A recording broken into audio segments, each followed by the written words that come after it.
Right, the thoughts here of the Scotland manager. I can tell you kick-off is fast approaching. The national anthems are underway there in Zagreb. Back to our commentary team of James McFadden and Liam McLeod. Yeah, and as I mentioned, Marcelo Brozovic is being presented with a shirt with the number 99 on the back. He won 99 caps in what was a stellar career for Croatia, and he was part of the side that reached the World Cup final, beating England, of course, in the semis, before coming up short against that fabulous French team in the Luzhniki in Moscow. So he is just receiving that memento, and he applauds his former teammates who are lined up to the right of the halfway line, the Scotland players to the left, the officials in the middle, and it's almost national anthem time here in Zagreb, the capital of Croatia, as Scotland prepare for Matchday 3 in this edition of the Nations League. And despite the fact that this tournament perhaps not quite as important as the qualifiers next year, it's still huge.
The Scotland fans here in terrific numbers again, in their thousands in Croatia for this one. So we've had Flower of Scotland, now it's time for the national anthem of the hosts, Croatia.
Well, believe it or not, Scotland have a winning record against Croatia, going back across their previous 6 meetings. They've just lost the one, though it was probably the most important one, at the European Championship finals, the delayed tournament in 2021. A couple of the games have just finished that we've been keeping up to date with this afternoon. In the Championship, it's finished Partick Thistle 1, Falkirk 1. Those quick-fire goals, Falkirk scoring through Ross, Graham equalising a couple of minutes later, one apiece there. And in the women's match today, it's Rangers 1, Glasgow City 1 is the full-time scoreline from that match at Ibrox.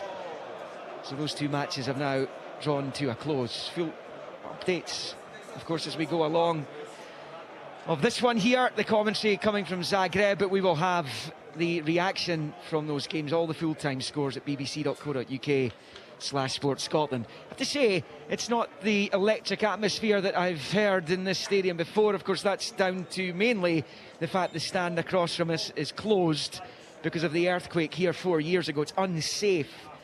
So They haven't been using that since then, as the banners and all the displays are taken off the pitch, and the two captains, Andrew Robertson and Luka Modric, meet on the halfway line. It's Andy Robertson's 77th cap, which takes him level with Alec McLeish in the Hall of Fame. Luka Modric, 181 caps now for his country, and that takes him above his old Real Madrid teammate Sergio Ramos in the all-time cap list in European international football. Only Cristiano Ronaldo, another ex-teammate of his from the Bernabeu, is ahead of him, and he's not catching him. They're just about ready to go. Scotland in their changed colours, the really pale light blue kit with the purple flashes. Croatia are wearing their dark blue kit this evening rather than their famous red and white checks. Scotland line up with Gordon in goal, Ralston, Suter, Hanley, Robertson, Gilmer, McLean, Doak, McTominay, Christie, with Dykes leading the line. Shea Adams not ready to start because of illness, but he is on the bench. Scotland will kick off left to right as we watch from the main stand here, and it's Billy Gilmore who pops it back the way, and then the long ball out to this near side is flicked out to the left, where it's booted away by Torino's Borna Sosa, the left wing back for Croatia. It's back with Manchester City's Gvardiol, and he finds Taleta Tsar just outside his own box, and then he shifts it to the right hand side for Josip Šutalo. There will be periods obviously in this game, James, as it was in Lisbon last month, where Scotland will be without the ball. It's important they know what their jobs are and they stick to them. Yeah, I think there won't be as sustained periods as the game in Lisbon. You know, Croatia, a very good side, but I don't think they're quite at the quality levels that Portugal had, and straight away you can see, you know, Scotland aren't going to just sit back all the time. They try to be a bit aggressive there. Billy Gilmore, you would expect to be the deeper one, but it's Kenny McLean that's playing deeper and allowing that platform to go and press. But listen, there's going to be periods where Scotland need to sit behind the ball and defend. Loads of space out wide on the right for Perisic. He moves it infield to the number 15 Pasalic, the Atalanta midfielder, and he's back onto it from Modric, who scored the winning goal against Poland in the previous match day, which was held in Osijek. And it's out to this left-hand side for Sosa. Just rolls it back to Gvardiol on the halfway line, faced by Ben Doak, who's starting for Scotland for the first time after making his debut last month. A couple of sub-appearances, most notably against the Poles in Glasgow. And he helped set up the McTominay, the first McTominay effort as it goes out to the right-hand side. It's a little ball back in field by Šutalo to Modric on the halfway line, and out to Perisic, low ball in field. Trying to get it under control was Matanovic, and eventually it pops all the way back through to Craig Gordon, and he bowls it to Ralston, and then squared by John Suter, who starts for Scotland this evening, the Rangers defender. And a long ball up towards halfway. McTominay can't get anything onto it. It's in the centre circle. Pasalic just playing it short, and then back out to Gvardiol. Pasalic onto it again, and he sweeps it out to that right-hand side for Perisic, who scored the third against Scotland at Hampden at that European Championship meeting Scotland had to win. And there was a real gap between the two sides. Perisic is onto it again on the far side, gets the cross in, headed away by Grant Hanley. He's the sole survivor from the starting 11 for Scotland when they were last here. Robert Snodgrass scored the only goal as Croatia have it in the right again. Perisic with the cross, gathered by Craig Gordon, and an early feel of the ball will do him no harm at all, the 41-year-old. Yeah, well, I think it's comfortable gather for Craig Gordon. Little deflection on the cross, takes out the pace, and it just goes straight into his hands. But yeah, I think that, you know, it's a big night in how Scotland play. Of course, you know, the result is massively important, but I think that, you know, how Scotland approach the game in terms of, are they going to press high, are they going to, you know, try and put Croatia under pressure when, you know, Croatia have the ball and try and win the ball back, and then also, you know, the build-up play for Scotland, it looks like, you know, early on it's going to be, you know, keep the ball, and as Craig Gordon just lumps it up the park, but I think that's the right decision. Keep the ball and try and build attacks, you know, through the midfield. Of course, we're very strong, but it's how Scotland adapt then when they lose it to go and, you know, close those gaps. Kramaric out to the left, Sucic with the cross ball. Sosa's ball breaks back to the edge of the area. The shot down low into the ground will be scooped away to safety by Ralston and out for a throw into Croatia, level with the Scotland 6-yard line on this near side. It was decent build-up play by the Croatians, and already down this left flank, Borna Sosa seeing a lot of the ball. He's on it again, back to Gvardiol midway inside the Scotland half. Then Pasalic back to Chaleta Tsar just on the halfway line. He shifts it to the right for Shutalo. Then Chaleta Tsar again. Shutalo, the right of the back three, down the line for Perisic, the veteran, playing as a right wing back effectively. He's probably not expecting to be doing too much defending this evening. And then it's shifted onto that right-hand touchline for Sucic. It's a long ball forward. Ralston will see it behind for the goal kick, and Craig Gordon will collect. He was trying to keep it in play. I think he has done in the end. But it's a big night for Craig Gordon. He must have thought, and you know him well, James, he must have thought his Scotland days were behind him. Yeah, I mean, I think that you never probably accept that they're behind you, but you know, the way that, you know, he played in his last game, and it certainly looked like that was, you know, a farewell for Craig Gordon. But I know that how driven he is to keep playing and play on for as long as he can. And I'm sure that, you know, in the back of his mind, he would have felt, probably actually at the front of his mind, he'd have felt, listen, I'm going to get back in the Hearts team. I'm going to put myself in a position to be selected again. I don't think he would have ever given up on it, but I may be surprised at how quick he's got back in. Well, Dykes has pinched it back, and he's gone for goal from just about the halfway line there. He wasn't too far away. It was enough to scare Dominik Livakovic slightly there as he backpedaled. It was actually careless from Pasalic. He had it taken off him, didn't realise Dykes was there, and Dykes launched it from the halfway line to try and catch the keeper out. It was over the bar. 0-0, still in the early stages here. It's a great effort. It took me by surprise as well, because he does really well to win the ball back instantly, turns and tries to catch Livakovic off guard. It's a decent effort, which, you know, goes over the bar in the end, but I don't mind that at all from Lyndon Dykes. We played 6 minutes in Zagreb. Scotland open up with back-to-back defeats. That soul-sapping night against the Poles at Hampden. Gilmour and McTominay brought them back from 2-0 down before that late penalty. So Poland leave Glasgow with all 3 points, and then a really good showing against Portugal in Lisbon wasn't enough. Another late goal, and there's been loads of them have gone in against Scotland recently, most notably against Hungary at the Euros, as Robertson charges down the left. Early ball into the box is knocked away by Chaleta Tsar, then with the outside of the boot from the edge of the area.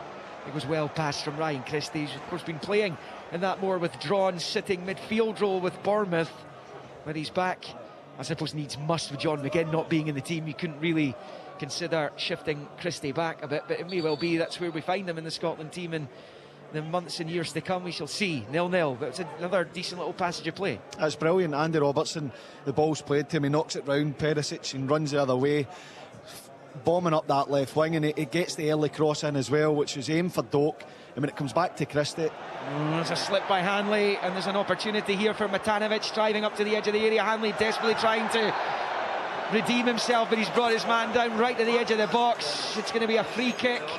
It's just about the edge of the D, slightly right of centre, and Luka Modric would already be eyeing this one up. His winner against Poland in Croatia last month came from a free kick. It was from the other side of the D, but this is a clear and present danger to Craig Gordon's goal, this, and Grant Hanley, just a little slip, and it could cause all kinds of problems here. Yeah, he just slips on the way down. He still gets his head onto it. I thought he actually recovered pretty well.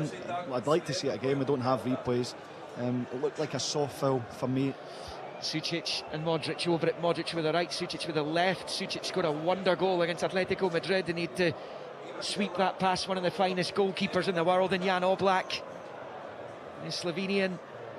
We're here. Chance for Croatia. The Scotland wall back just to the left of the penalty spot. Modric eyeing this one up in front of those Croatian fans who are bunched in behind the goal, off to our left. He made to wait a little bit here by the Romanian referee, Stvan Kovacs. He took charge of Atalanta's Europa League final victory over Leverkusen last season. It's Sucic who takes it, drives it low, it's blocked by the wall, comes off a Croatian player last, in fact. There was a Croatian in the wall, and it was behind for the goal kick, and I think a big sigh of relief from the Scotland fans up the other end of the stadium, Craig Gordon, and perhaps from Grant Hanley more than anyone. Yeah, I think Grant Hanley, exactly, more than anyone. And it was a great position, one for Sucic on the left foot, to just lift that over the wall. And I think he tries to go, goalkeeper side with a bit of power on it, comes off one of his teammates. But it's a great area when you're taking free kicks. It's probably, the perfect place to be taking it from. So it is I'm not saying he should score, but it's certainly a dangerous position and a reprieve for Grant Hanley. 0-0, just over 9 minutes in. Now we're ahead of the UK here, so 6:10 local time. Scotland have it with Christie, rolls it back the way to Hanley, squares it to Suter. John Suter in for his 10th cap this evening. It's a long ball from Ralston up the right-hand side. Little flick from Sosa, takes it straight to Ralston. Here's Kenny McLean, bends the ball forward with the left, looking for Christie. It's headed away by Chaleta Tsar, and it's broken back into the penalty area, but it goes behind for the goal kick. And it will be a Croatian goal kick, nothing each. Again, good play. Kenny McLean's looking for the little diagonal. Ryan Christie making that run off the left, just inside the outside centre-back. And the positive is that Scotland are in a position then to win it back with Andy Robertson. It's not the best effort at all, but it's shown that threat. Oh, a mistake by Gvardiol, and Doak's onto it. Doak rampaging down the right-hand side of the box. He's into it now. Pulls it back towards the penalty spot, and he gives it straight to Modric. Gilmour couldn't get onto it, and Modric comes away and finds Sosa on this near side. That looked so promising. It's a wasted opportunity. Ben Doak does really well. Rob Gvardiol stands on the ball. But, at his defence, he only initially had Lyndon Dykes in the box, and he didn't really make a run. I think if Lyndon he'd peeled away towards the back post, darts to that front post, it just makes Ben Doak's mind up for him, and he can play earlier.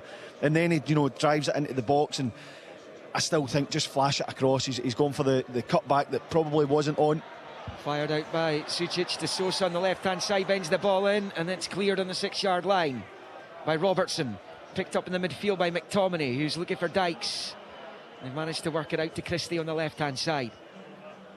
And then back with Robertson inside his own penalty area. He goes back to his keeper.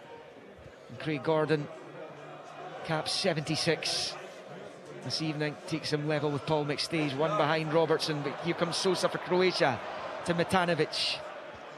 The Eintracht Frankfurt striker just turning it back the way. And it's with Pasalic, exchanges passes with Sosa. Infield to Andrej Kramaric, and back into the centre circle it goes to Šutalo, who finds Gvardiol. Croatia got everyone outfield wise in the Scotland half at the moment, and it's Gvardiol with a big switch, looking out that right hand side for Perisic. He's going to do well to keep it in. I think he's at least prevented the goal kick, and it goes out on the far side down by the corner flag for a throw in to Scotland. Ivan Perisic, he was without a club actually for an extended period in the summer there. He eventually was picked up by PSV Eindhoven, the Dutch champions, age of 35 now, and he is earning cap number 137 this evening. Scotland throwing down the left, which is bowled forward by Robertson into the midfield. Gilmour heads on out to his Napoli teammate McTominay. Gets away from one, but he couldn't get it through to Dykes. It's been mopped up by Croatia through Chaleta Tsar. He goes back to his goalkeeper, and it's at the right foot of Livakovic. Made those 3 memorable penalty shootout saves against Japan at the last World Cup finals, as Kramaric picks it up on this left-hand side, level with the edge of the centre circle in his own half. Infield to Modric, up against Doak.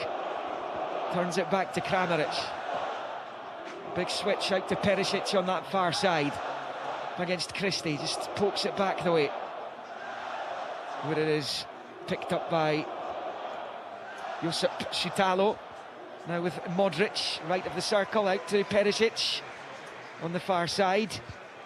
He rolls it back to Šutalo, and then to Chaleta Tsar inside his own half. They're very comfortable, just knocking the ball about. Or Croatia, and disappointed they lost their opener against the Portuguese in Lisbon before picking up the 3 points against Poland. They were runners-up in the Nations League last time, beaten by Spain on penalties.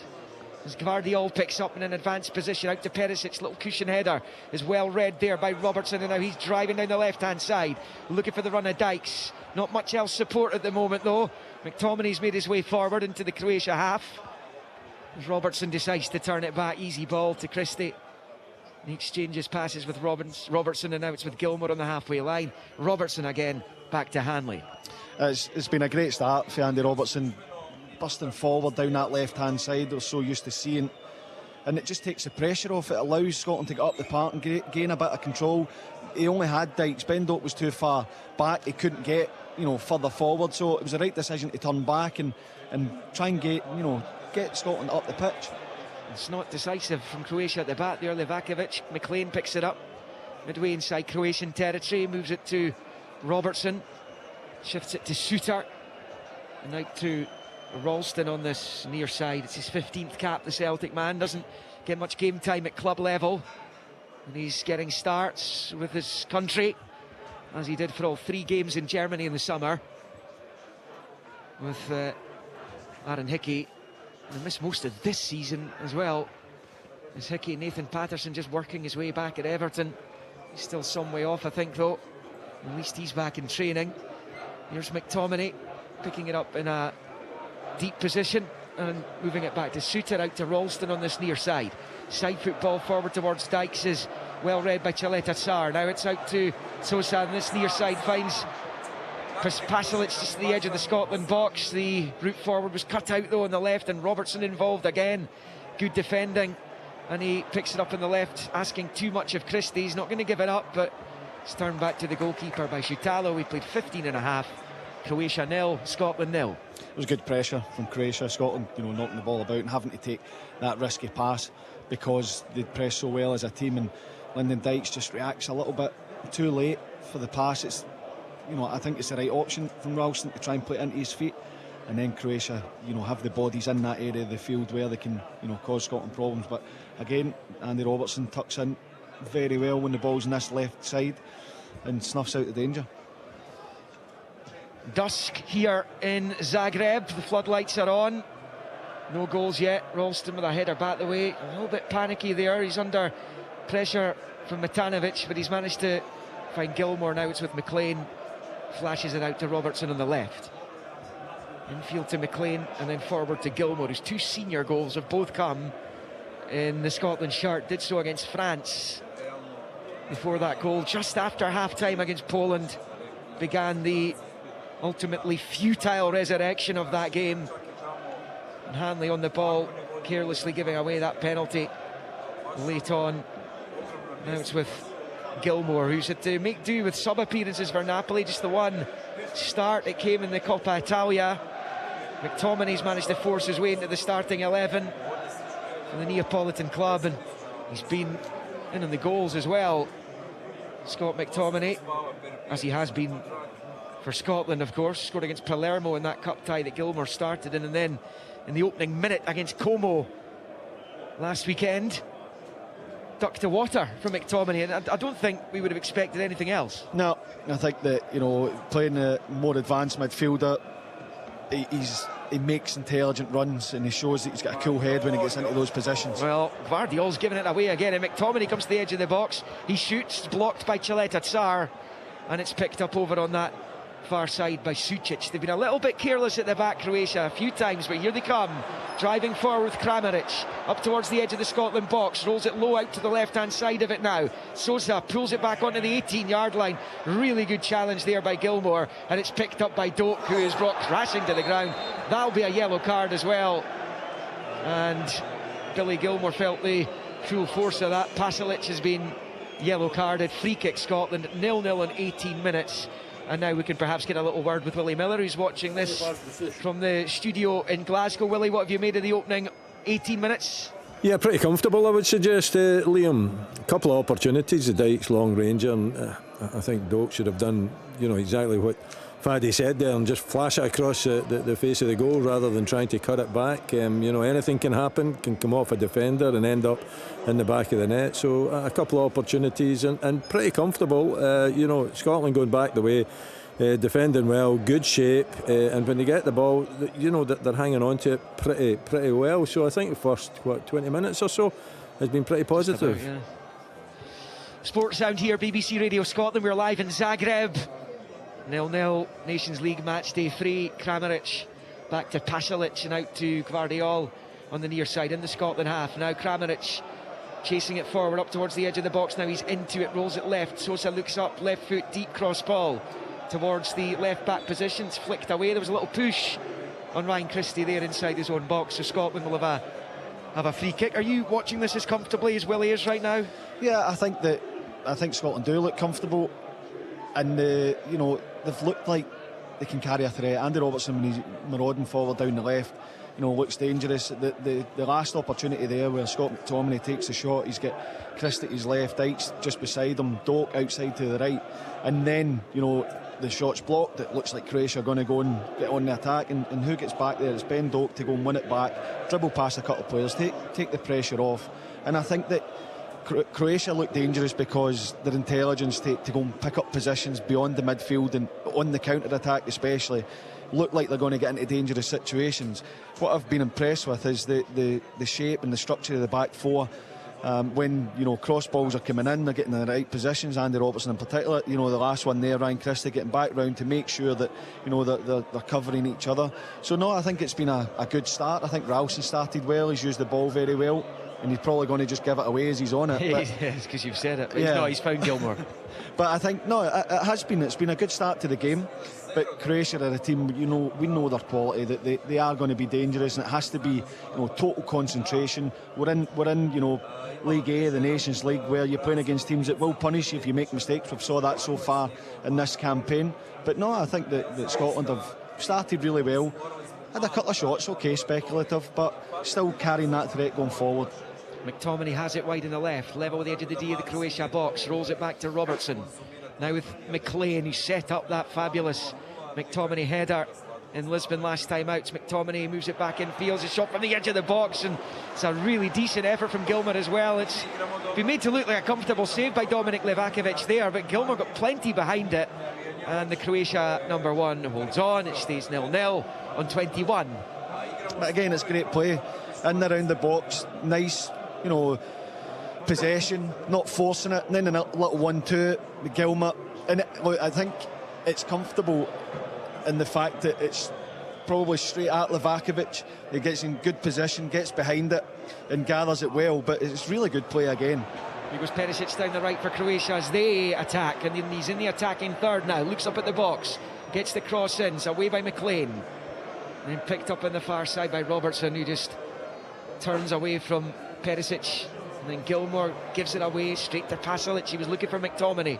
Pasalic forward out to the right, it comes to Perisic, just shifting it back the way to Sucic, and then to Modric. He's mentioned him too often yet, but he's down the byline. He gets the cross in, headed away by Hanley. Bouncing ball at the edge of the box. Kramaric has it, looking for Pasalic. Dykes gets in the way, breaks back to Kramaric though, and then he goes back into the centre circle for Shutalo, who plays it short back to Chaleta Sarr. So again, Scotland keeping their shape pretty well, coming under a bit of pressure. You can see the runs that in particular we're seeing from Sucic and from Kramaric so far. Really clever players. Yeah, they are, because you've got Sosa and Perisic holding their width, so they're stretching the game. It's given, you know, Ralston and Robertson something else to think about, because they have to go and then step inside to Kramaric and Sucic, who are picking up these inside positions. Sucic has it wide on the right, gets a low ball to the edge of the area. Kramaric sets himself, he's onto his right, he shoots, it's blocked by Hanley, breaks back to Kramaric, and Scotland get it away. Picked out here by Christie's, stretching his legs, driving across the halfway line, again relieving the pressure on the Scotland defence at the same time as he checks his run and turns it back to Robertson. 0-0, 23. It's great position again. Kramaric, I think if he makes his mind up earlier and gets his shot away quicker, then, you know, we could have been in a bit of bother. But, you know, both defenders getting down the line, I think it actually comes off John Soot's face.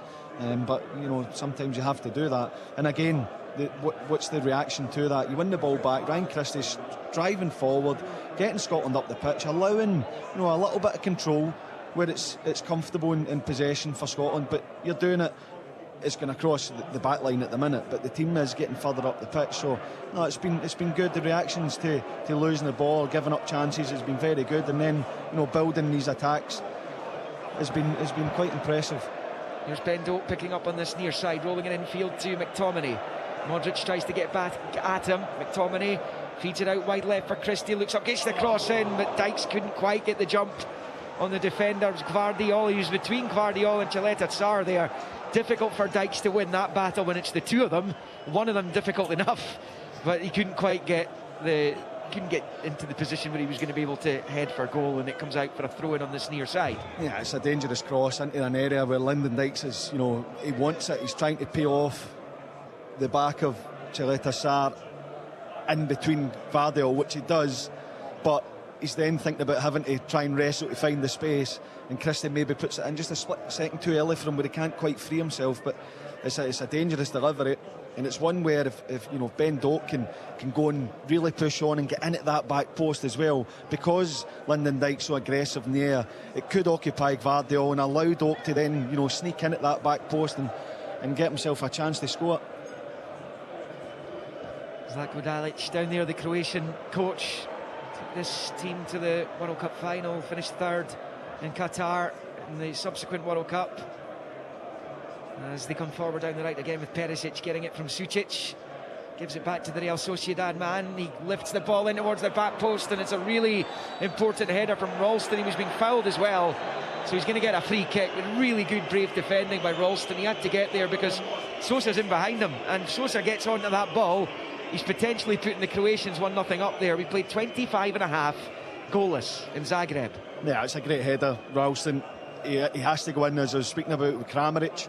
Ben Doak is there with Sosa, but I think Sosa's actually got the run on him. He's at full stretch, running backwards. Ralston, no idea that he's going to have to take a hit here, but doesn't care. And Sosa, just bumps into him. But it's good defending again. As I said, when the ball's on the other side, both full-backs and centre-backs have been alert to that and making sure that they're tucked in, they're narrow, but they're aware that they have to go and defend the situation behind them as well. Craig Gordon with the free kick then. He's kept 32 clean sheets in his 75 previous caps as Craig Gordon. As the flag goes up here from that long ball, and the Scotland players straight into an offside position as Modric. He's got Doak all over him and Dykes, and the ref's giving him a free kick there. They managed to win it back off Modric. And he takes the free kick quickly with the right foot out to the left-hand side here for Gvardiol. The second most expensive defender in football history, Josip Gvardiol. The most expensive, Harry Maguire. He made the move to Manchester United from Leicester. Gvardiol was signed from Leipzig by Manchester City. As it's turned back the way to Modric, and then into the centre circle, Chileta, who we saw at Ibrox in the Europa League just over a week ago. Leon ran amok at the home of Rangers in that soul-sapping week for the two Glasgow sides in European competition, as Modric lifts it down the right for Perisic, turns it back the way to Sucic, and then to Modric. First time ball there from Pasalic, back to Modric, out to Perisic on that right-hand touchline, midway inside the Scotland half. Gets it worked forward there to Kramaric, can't control, Scotland clear. Now it's with McTominay. Then to Christie, and back down the line for Robertson, and then to Gordon. But this is what you want, 27 and a half in, up against one of the top-ranked nations in Europe. Scotland have come away from home. It's a tough assignment, this one, as Dykes wins a free kick in the centre circle, and because they haven't conceded, they've been able to bed themselves into this game, and when they have, in the occasion they have been in possession, they've looked pretty comfortable. Yeah, it's been patient, and I think, given the run that everybody's aware of, run of results, and the kind of criticism that's come their way, it's really impressive that they've managed to remain so patient. Doak couldn't quite keep the ball down the right in play there, and it goes behind, albeit I think might well have been an offside just before that, so it's going to be a free kick a little bit further up the pitch just outside the box, which is taken by Pasalic, and he's found Sutalo. Low side football forward for Sucic, and then out to Perisic. He shifts it back to the edge of the box there for Chaleta Tsar, who finds Guardiol. He rolls it with a left foot forward there to Kramaric, first time. Under pressure from Gilmore, he gives it back to Chaleta Tsar. He plays it to Shutalo and then out to the touchline for Ivan Perisic. Scored in that World Cup semi-final. It was the equaliser against England. The winner came from Mandzukic. As Perisic picks it up again on that right-hand side against Pasalic. Perisic, a dreadful ball straight to McTominay, but he wins it back immediately. And it's opened up for him as well. He disguises the ball, turning it to his right, getting it back from Pasalic. Rolls it out to the left-hand side of the box. Sosa's ball in is picked up on the penalty spot by Kenny McLean. He controls, comes out of his penalty area, knocks it out to Doak on this near side. Doak driving forward, he's got it through to Dykes. Better touch, he might have been able to shift it through to McTominay. I think the Scotland fans feel that Doak was fouled there. That's really good, positive play by Ben Doak. It stays nothing each here in the Maximir, but almost on the half hour. It's brilliant, and it's an excellent first touch. Because Kenny McLean initially is looking for Doak to run in behind. He's slow to react to the fact that he needs to go and, you know, start running. Kenny plays it into his path as Guardiola is up against. He takes his first touch inside, beats Guardiola with his first touch, drives forward, and if he, I couldn't really see whether he was fouled or not, but if he can play that pass into the path of Lyndon Dykes, Ryan Christie had made the overlap on the other side and was all on his own. Sucic with a switch out to Sosa, level with the 18-yard line of Scotland. He's getting some support on the left-hand side of the box for Kramaric. Goes into the area, shoots and goal. Gordon makes the save. Headed away by Robertson on the 6-yard line. Pasalic loses out to Gilmore. His clearance goes straight to Modric. Rolls it into the box. Sucic back out wide right there for Perisic. Bends the ball in with the left foot. The header's wide. Big chance. Possibly the best chance of the game for Croatia. Just those two opportunities there. Sosa involved with the second. He's flashed his header well wide of the left-hand post. But really good play by Kramaric, testing Craig Gordon, and the goalkeeper stood up to it. Yeah, and that's one where you're speaking about the full-backs, they have to tuck in, they have to be narrow, and the ball's on the other side of the pitch. It's on the right-hand side for Croatia, and Ben Doak switches off a little bit, allowing Sosa to get the run. I think he just does enough, maybe a little nudge, just to put Sosa off, who goes flying into the back of Anthony Ralston. But it's something where, because the fullbacks are so narrow, Doak and Christie have to be switched on, you know, at all times, because that deep cross is something that Croatia are trying to exploit on Scotland in the fullback area. So the wide men need to be switched on. Well, the wins need to start coming for Scotland if they're going to avoid dropping into pot 3 for those World Cup qualifying matches, which will take place next year. The draw is being made at the end of this Nations League group campaign. Scotland win it back in the midfield. Here's McTominay across halfway. Doak flying down the right hand side. He's onto it now. Low ball from McTominay. Doak looks up at the box to see what's in there. He's skipping into the area now. Little chip ball, but it's behind a couple of players. Christie keeps it alive, and it's in! Scotland score! Ryan Christie with it! Croatia couldn't prevent it from crossing the line. It all comes from the positivity of Ben Doak. Ryan Christie picks it up left-hand side of the 6-yard area, and he's managed to squeeze it home. He's got something when it comes to scoring in this neck of the woods, having netted in Belgrade in that playoff final. He scores in Zagreb. It's Croatia 0, Scotland 1. It's an excellent finish from Ryan Christie. Ben Doak down the right-hand side. It looks like he's going to flash it across. Goal, Dykes is in there, but he doesn't. Little step over onto the left foot. It's actually not a brilliant cross from Doak, and it's a huge error, but Ryan Christie's alert. Livakovic comes out quick to him. I think he just knocks it through his legs. Recovering defender, Chaleta Tsar can't keep it out. Brilliant goal. Not the prettiest, but what a goal for Scotland. Well, we're just waiting to see if the VAR check is all good before the game gets back underway, which it does now. Scotland lead in Zagreb. Willie Miller's watching this in the studio, and that was just brilliant from Doak. So positive. It was, yeah. You know, I agree with Fadi. I don't think the cross was that great. Again, you know, you felt at the time that maybe the flashing the ball across the face was the right one, but he checks back and he puts it in terrible, a dreadful error by the Croatian defender, and Ryan Christie, shows good composure to finish it. So yeah, I mean, they've been in the game throughout. I think it's been a good performance. They haven't been tested in too many occasions. Maybe Kramaric in both occasions having the shot and the Sosa header, but apart from that, I think it's been really positive. And of course, getting that first goal is so important. 7th international goal for Ryan Christie. 1-0 Scotland. They've been here twice before to play Croatia. They're unbeaten. 1-1 draw under Craig Brown. Kevin Gallagher scored the Scotland goal. It was a very good result, 1-1. Alan Boksic had given the Croatians the lead. And then that Robert Snodgrass goal as they won 1-0, but it came after their hopes of qualifying for the World Cup in Brazil had already been dashed. But here in the Nations League, Ryan Christie has given Steve Clarke a 1-0 lead in one of the most notoriously difficult places to get a positive result in Europe. Just 7 times Croatia have been beaten here in competitive games, but here they come forward again, up to the edge of the box. Croatia, it's laid back to Pasalic, squares it to Modric, low ball forwards, well won back by Robertson. Now it's McTominay, and there's a long way to go in this game, but they look like a group of players who are desperate to stop the bleeding, because they're conceding goals left, right and centre just now, but they've given themselves a platform to build on here. And if they're going to stay in this Nations League A, and if they're going to be able to climb the pots, climb this group, they need to win this game tonight. Yeah, and I think I think that's what's been impressive. Obviously, the foundation is defence. There's a big switch out to Perisic, turns it back, low ball, there's the equaliser!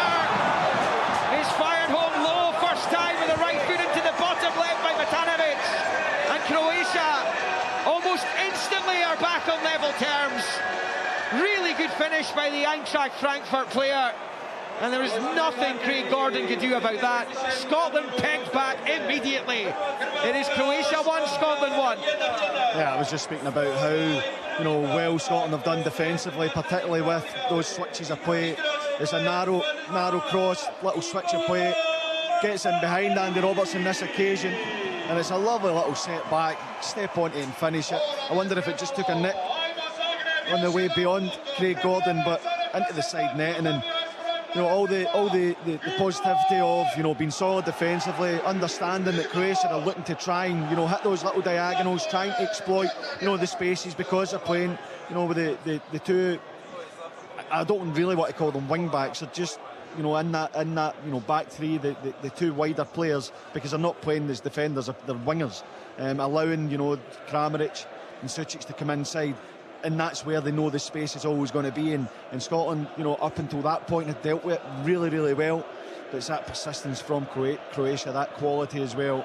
And that's a sore thing, because up until that point, Scotland had defended those situations very, very well.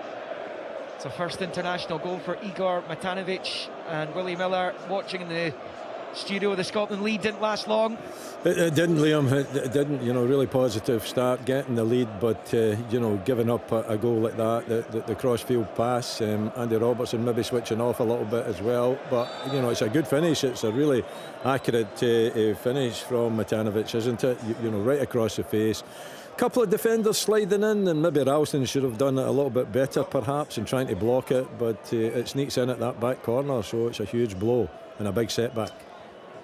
He plays in Germany, he was born in Germany, Matanovic. Played youth football for the Germans, switched in 2022. He's got 2 and 8 for Eintracht Frankfurt this season. Just added to that with his first senior goal for his country. Croatia have it as deep as they can get it. Livakovic rolls it out to Modric, left of the box, given away, would you believe that? Here's Ralston, his cross is blocked by Modric, breaks to Doak, fires it back out to Ralston on this near side, up against Modric, his cross is cut out by Gvardiol this time, and out for a throw-in level with the Croatia penalty spot for Scotland on this near side. And they've proven they can come here and score tonight, so effectively back to where we were 5 minutes ago. Yeah, it's not a time, obviously, to panic, as you say, back level. A lot of good stuff in the game. It just shows you that you have to remain switched on at all times, because Croatia do have that quality, and it's certainly a theme. They're trying to... Given away, and McLean's been hauled back by Perisic. just outside the penalty area, but level with the edge of the D. It's a yellow card for the veteran. I don't think he's complaining, but I don't think he can complain about that. It looked like a professional foul every day of the week as he hauled McLean down. Again, it's another careless pass, unforced error by Croatia out of defence. Yeah, and look, I think it's Scotland are trying to go and press at certain times, and when they do, at times Croatia are then, you know, missing that press and getting at the Scotland back line. But as has been shown, if they do it right, they're forcing mistakes. You're winning the ball 20-25 yards from goal.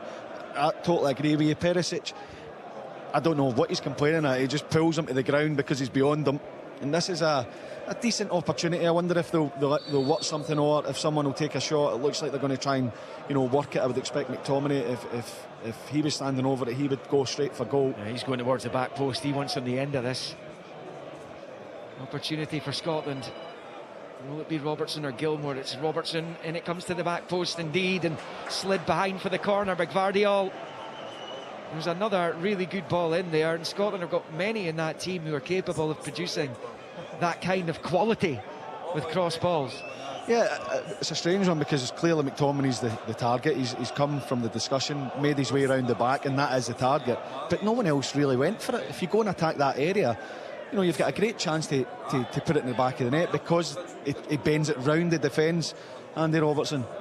He's going to take this corner, the captain, left-footed, in-swinger. Perisic attacks it and hits it back out for a throw-in down by the corner flag on this near side. Robertson looking to take it quickly, and McLean wants it.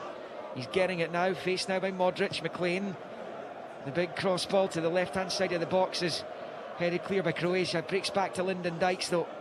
Moves it to Gilmour, who goes down. No free kick. Scotland fans wanted one. Croatia have it back with Perisic over on that right-hand side. Dinks it into the midfield. Pasalic chests it on to Kramaric. Now with Modric. Left-hand side of the pitch here, out to the touchline for Sosa. Taking on Ralston. Infield to Modric. Looks to get it out to the right-hand side of the box. Perisic with a header. Robertson trying to see it behind for the goal kick. Perisic knocks it off Robertson, and it's eventually gone behind for the corner. Robertson saying it's a goal kick. It is one apiece in Zagreb. We've played almost 41. Yeah, I couldn't see. It's too far away, Liam, to see whether it does come off Andy Robertson. But interesting if, you know, that did lead to a goal. It did look like a foul on Billy Gilmour, I think, you know, in the edge of the Croatia box. Be interesting to see if that was long enough to take it back. Well, you only lament that really if Croatia take advantage of this corner kick, which has been taken short to Modric. Gets it back to Sušić, gets the cross ball in. It's low, it's blocked by McLean, and the flag's gone up on the far side, so free kick to Scotland. But you always worry when you see players with the quality of Sušić and Modric picking the ball up outside your penalty area. It's a difficult situation when you see that, but they've dealt with it pretty well tonight so far, Scotland, as we tick towards the half-time interval. The only player who's probably not involved tonight for Croatia, who otherwise would have been, is Mateo Kovacic of Manchester City. He's out injured. He would have probably started this one, but it's pretty much Croatia's strongest team out there tonight. Yeah, and look, you can see their quality. Kovacic is a huge player for them as well. Excellent, you know, top level player. So you're always going to miss a player, you know, with that quality. But, you know, Scotland have dealt with that really well. Gvardiol with the header. Away, Ben Doak chasing it down on this near side. Sosa back to Gvardiol. Dykes closing him down. It's back to Livakovic, the keeper, on the 6-yard line. With Dykes hovering around, he rolls it to the right. There for Šutalo. And then back to Livakovic. Looks up, long right foot ball forward up towards the halfway line. Hanley wins the header. There ahead of the Croatian goal scorer Matanovic. Christie gave Scotland the lead as it goes out for a throw-in. Matanovic with the equaliser within 3 minutes. Croatia throw-in over on the far side. Perisic takes it and bowls it back the way to Šutalo. It's gone out of play for a Scotland throw-in, so Scotland ball on the far side's obviously crossed the line. It will be a throw to be taken by Robertson midway inside the Croatia half. Can Scotland get their lead back before the break? Robertson trying to roll it infield to Christie. It's cut out though, and now it's with Luka Modric. Flicks it with the outside of the boot, but he can't find a teammate. Gilmour's onto it, and then Robertson tries to switch to Doak. He's done well, the two Liverpool players, albeit Doak at Middlesbrough on loan. It's a chip ball into the box, easy for Livakovic to hold on. He's trying to get it on the head of McTominay, Dykes or Christie. and it stays Croatia 1, Scotland 1. But here come the hosts down the right with Perisic with a pitch to work in here. Robertson out of position. Perisic has it, slowed it down, he's at the right angle of the box, flicks it into the area for Sucic, can't get anything on it, and Gordon comes and claims, and it stays Croatia 1, Scotland 1 in Zagreb. Yeah, I mean, Ben Doak is not the best of crosses, but you can't be too critical because you know exactly what he's trying to do, and that's what happens for young players with wide players, that as long as they're seeing, you can see what they're trying to do. He had great options, Dykes, McTominay and Christie, and he just chokes on it a little bit as he puts it in, but you can't criticise him. He looks brilliant tonight. He does. He looks sharp. Like he could really be what's been missing for Scotland, and probably since Ryan Fraser. We've seen James Forrest withdrew from the squad. He's another, gives him that option as McTominay is brought to the ground by Sucic, and that's going to be a free kick. He's felt the force of that, McTominay. He's just getting himself back to his feet now. And it's a free kick here as we head towards the half-time whistle. It's not far off now. We're well into the 45th minute. Yeah, Doak, it's the willingness to take people on. And I know some people say, oh, well, do it in the right area, but the ability to then take pressure off the team and drag the team up the pitch. Don't always have to, create a chance or everything needs to look good, but he takes his touch, his awareness is really good. He knows when to take it inside, when to go outside, and when he gets into that final third, look, you can't get it right every single time, but he is a threat, and it's great to see. 1 minute of stoppage time, we're into it. Gilmour with the free kick this time, and he can't find anyone, and it sails behind for the goal kick. So we're into the solitary minute of stoppage time at the end of the first half. Matchday 3 in this edition of the Nations League. Scotland looking to pick up their first point, or points, of the Nations League, a tournament that they've got a pretty good record in. It's been pretty kind to them. I think of the euphoria that followed the 0-0 draw with Ukraine in Krakow a couple of years ago that saw them top their League B group.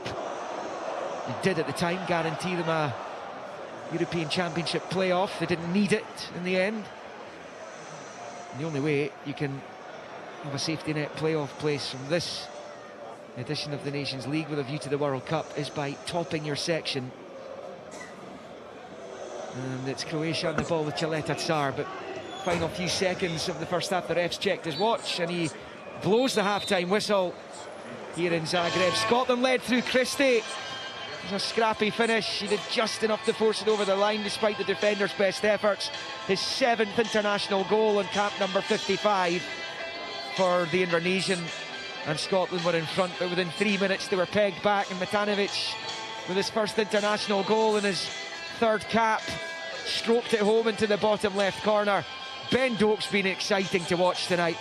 He really has. He's harassed when he's not been on the ball. When he's had it, he's looked a player of grace and skill, and that's exactly what the Scotland team needs. They've dug in, they've defended pretty well. It's another game that's going to go by without a clean sheet though, and that is the only smudge on what has been a pretty good away performance against a top level operator in Croatia. Half time in the Maximir in Zagreb is Croatia 1, Scotland 1. Scotland in the UEFA Nations League. Live on Sports Sound. From BBC Radio Scotland. There's no substitute. You're listening to Sports Sound on BBC Radio Scotland with me, Kenny McIntyre. We've been joined in the studio by our news colleague, Craig McMurran. Craig, with a special news report. The former First Minister of Scotland, Alex Salmond, has died at the age of 69. The Alba Party leader was giving a speech in North Macedonia this morning. It's understood he died a short time after the event. He dominated Scottish politics for more than a decade, taking the SNP into government at Holyrood and becoming the party's First Minister. He led the campaign for Scottish independence after securing a referendum in 2014, but resigned from the post after losing 45% to 55%. And we'll bring you a full update on this breaking news just before Off the Ball. Thank you to Craig McMurran. Yes, that's at 7 o'clock when the game has concluded in Zagreb. As Craig said, there'll be more on that breaking news. Thanks to our news colleague Craig McMurran. I'm in the studio here in Glasgow alongside Leanne Crichton, Willie Miller and Tom English. Leanne, your thoughts on what we've just witnessed in the first half there in Zagreb? I think it's been a fairly decent account from Scotland, if I'm being honest, all over the pitch. I mean, I'm looking at the stats in front of me just now. Croatia 60% ball possession, Scotland 40%. I don't think you would have expected anything else going away to Croatia with the quality that they've got on their side. They kind of huffed and puffed it in a few moments, then they break the deadlock, which is brilliant. It's always the case in games like this where it's so tight as well. You just hope that you can kind of hang on and steady the ship and control the game for a little bit longer before Croatia managed to strike back almost immediately, which again, they've got the quality to do that. Fadi's touched on it in commentary. They've been searching for those balls in behind Scotland, the diagonal ball to the back area in between kind of centre back and full back, and that was where they managed to kind of find there. Good bit of play from that levels the game, but overall I think Scotland can be fairly pleased with how they've performed in that 45. Very disappointing, Willie, to lose the goal so quickly after we scored. Yeah. But what positives have you taken from that first half? Well, lots of positives, I would suggest. I think the shape has been good. I think the start, the first, maybe 10 minutes or so, you're just trying to make sure that you're not giving anything away. And they didn't, they restricted Croatia to very, very few chances. In fact, looked probably more threatening going forward than the home side did. And to get the goal, listen, I think Doak has been good. I think he's been positive. He's a ball carrier, but he wants to take on defenders. The decision making, I even think the decision making, the first chance he got, he should have flashed it across the face of the goal, in my opinion. The second chance he should have done the same, but he puts it on his left and puts it to the back post, and the defender just has a swipe at it. I don't know what he's thinking about, and it falls for Christie. So, the decision making in that situation was right, although I didn't support it initially. And we get the lead, and probably, although they've had plenty of the ball, I don't think they've done too much with it. I'm looking at Kramaric has had a couple of opportunities shot that's blocked, and then there was the Sosa header as well that maybe he should have done better with. But other than that, I'm not seeing too much from Croatia that will fear Scotland. But to lose the goal so quickly after taking the lead is a huge blow. It's a good goal from Matanovic. I think Andy Robertson should have done better. They should have been more alert at the back post. They have been trying the diagonal balls on a number of occasions, but it's a very good finish and not a lot you could do about it. We were looking at it in replay, and there was, Scotland players, two of them try to slide in and get a block on it, and Ralston didn't really make an effort. Maybe if he did, he might have got a block on it. But I still think it's been a good first half for Scotland. I think it's been positive, a lot of positive aspects to it. 1-1 away from home isn't a bad result. If it finished that way, I think it still isn't a bad result. But obviously a disappointing aspect of it is that you take the lead and then you give it up so quickly. Mm-hmm. Yeah, lots of positive things, as Willie said, Tom, to take from that first 45. Definitely, yeah. Like I think for a team that hasn't won won 1 in 14 and would be low in confidence, I think this is a confident Scotland performance. Mm-hmm. They're not overawed at all. They're giving as good as they're getting, I think. It was a shame. I think it was 203 seconds. It was between the two goals. Shame. Like to have seen them hold on for a bit longer than that.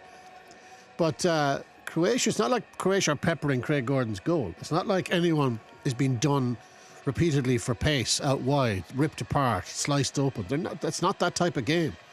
I think Scotland are defending pretty well. I think they're competing very well, and I'm very encouraged by that. He'll be quite content, won't he, the manager, Leanne? He'll not be looking to change anything, will he? No, I wouldn't have thought so. Looking at a number of the chances, just we're getting kind of replays that are kind of playing through just in the studio in front of us just now, and Ryan Christie had a good chance outside the box, and he goes at it with his left foot. I think he needs to take it on with his right. Billy Gilmour had a good strike, just found the hands of the goalkeeper. And you just think Steve Clarke will be wanting the players that arrive in the right areas. They're picking up these second balls, but you've got to be more clinical. You need to be more ruthless, especially in a game like this where the chances might be few and far between. But certainly between the sides, there's not an awful lot. I mean, Croatia, they've edged at 6-5 in terms of shots. It's 2 each in relation to shots on target.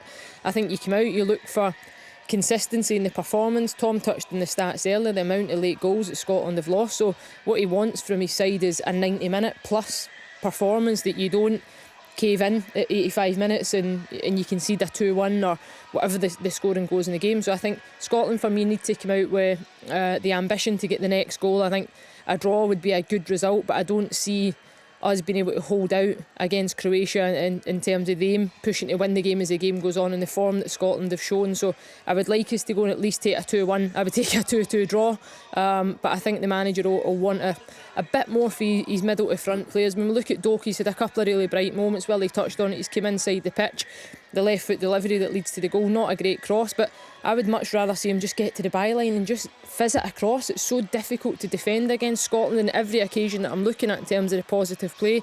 There's good numbers there inside the penalty area.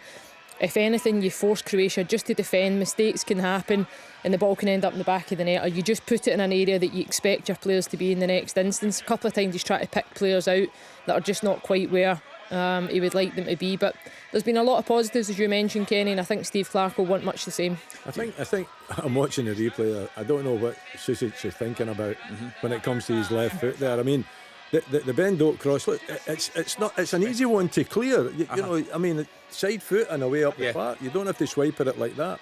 So, you know, what I was trying to say is, for me, same as Leanne, I think Doak should go to the line and flash it across, but he's took it on his left foot, he's curled it in, and he's got a bit of good fortune from the defender, and it's fallen not perfectly, I would say. There's still a lot of work to do for Ryan Christie. He did well, didn't he, Christie? Yeah, absolutely. I mean, he's so raw, Doak, isn't he? I mean, he just gives us something a bit different. He's great to watch. We touched on this before, the buzz around Hampden when he come on, but he just looks to be a different option for the manager right now. He gives us something, doesn't he? Doak. Aye. Yeah, he does. He's unpredictable. He's got incredible pace. He's got this innocence and this fearlessness, which is, I'd say, it's a menace for gnarled old defenders to be dealing with. How do you read them? You can't. No, you know, exactly. There are players like that. You just and you know, you haven't seen enough of him either to understand what his strengths are and which way he's going to go in certain circumstances. So you're right, Tom. So half the time he probably doesn't know where he's going to go himself. Yeah, probably doesn't. You know, so and it's that kind of youthful kind of abandon that can be troublesome for defenders. I think he's settled in. He's not overawed at all, is he? No, he doesn't. He's a very confident lad. He doesn't sound like a person that does get overawed. You know what he does know that he's going to do, though, is he's going to go forward, and he's going to take defenders on, and he's going to try to make it difficult for defenders to defend, which is what you don't want to see if you're a defender. If you're a Scotland supporter, as we all are, then exactly what you want to see.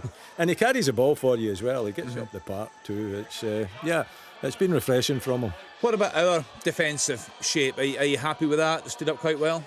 I think it's been okay other than the goal. I think it's just that lapse in concentration. Willie mentioned that Andy Robertson could perhaps do better. I think Tony Ralston, if he anticipates it and realises that he has to go and defend the goal rather than defend any player inside the box, because the only thing that's going to happen is the player's going to pull the trigger and go for goal.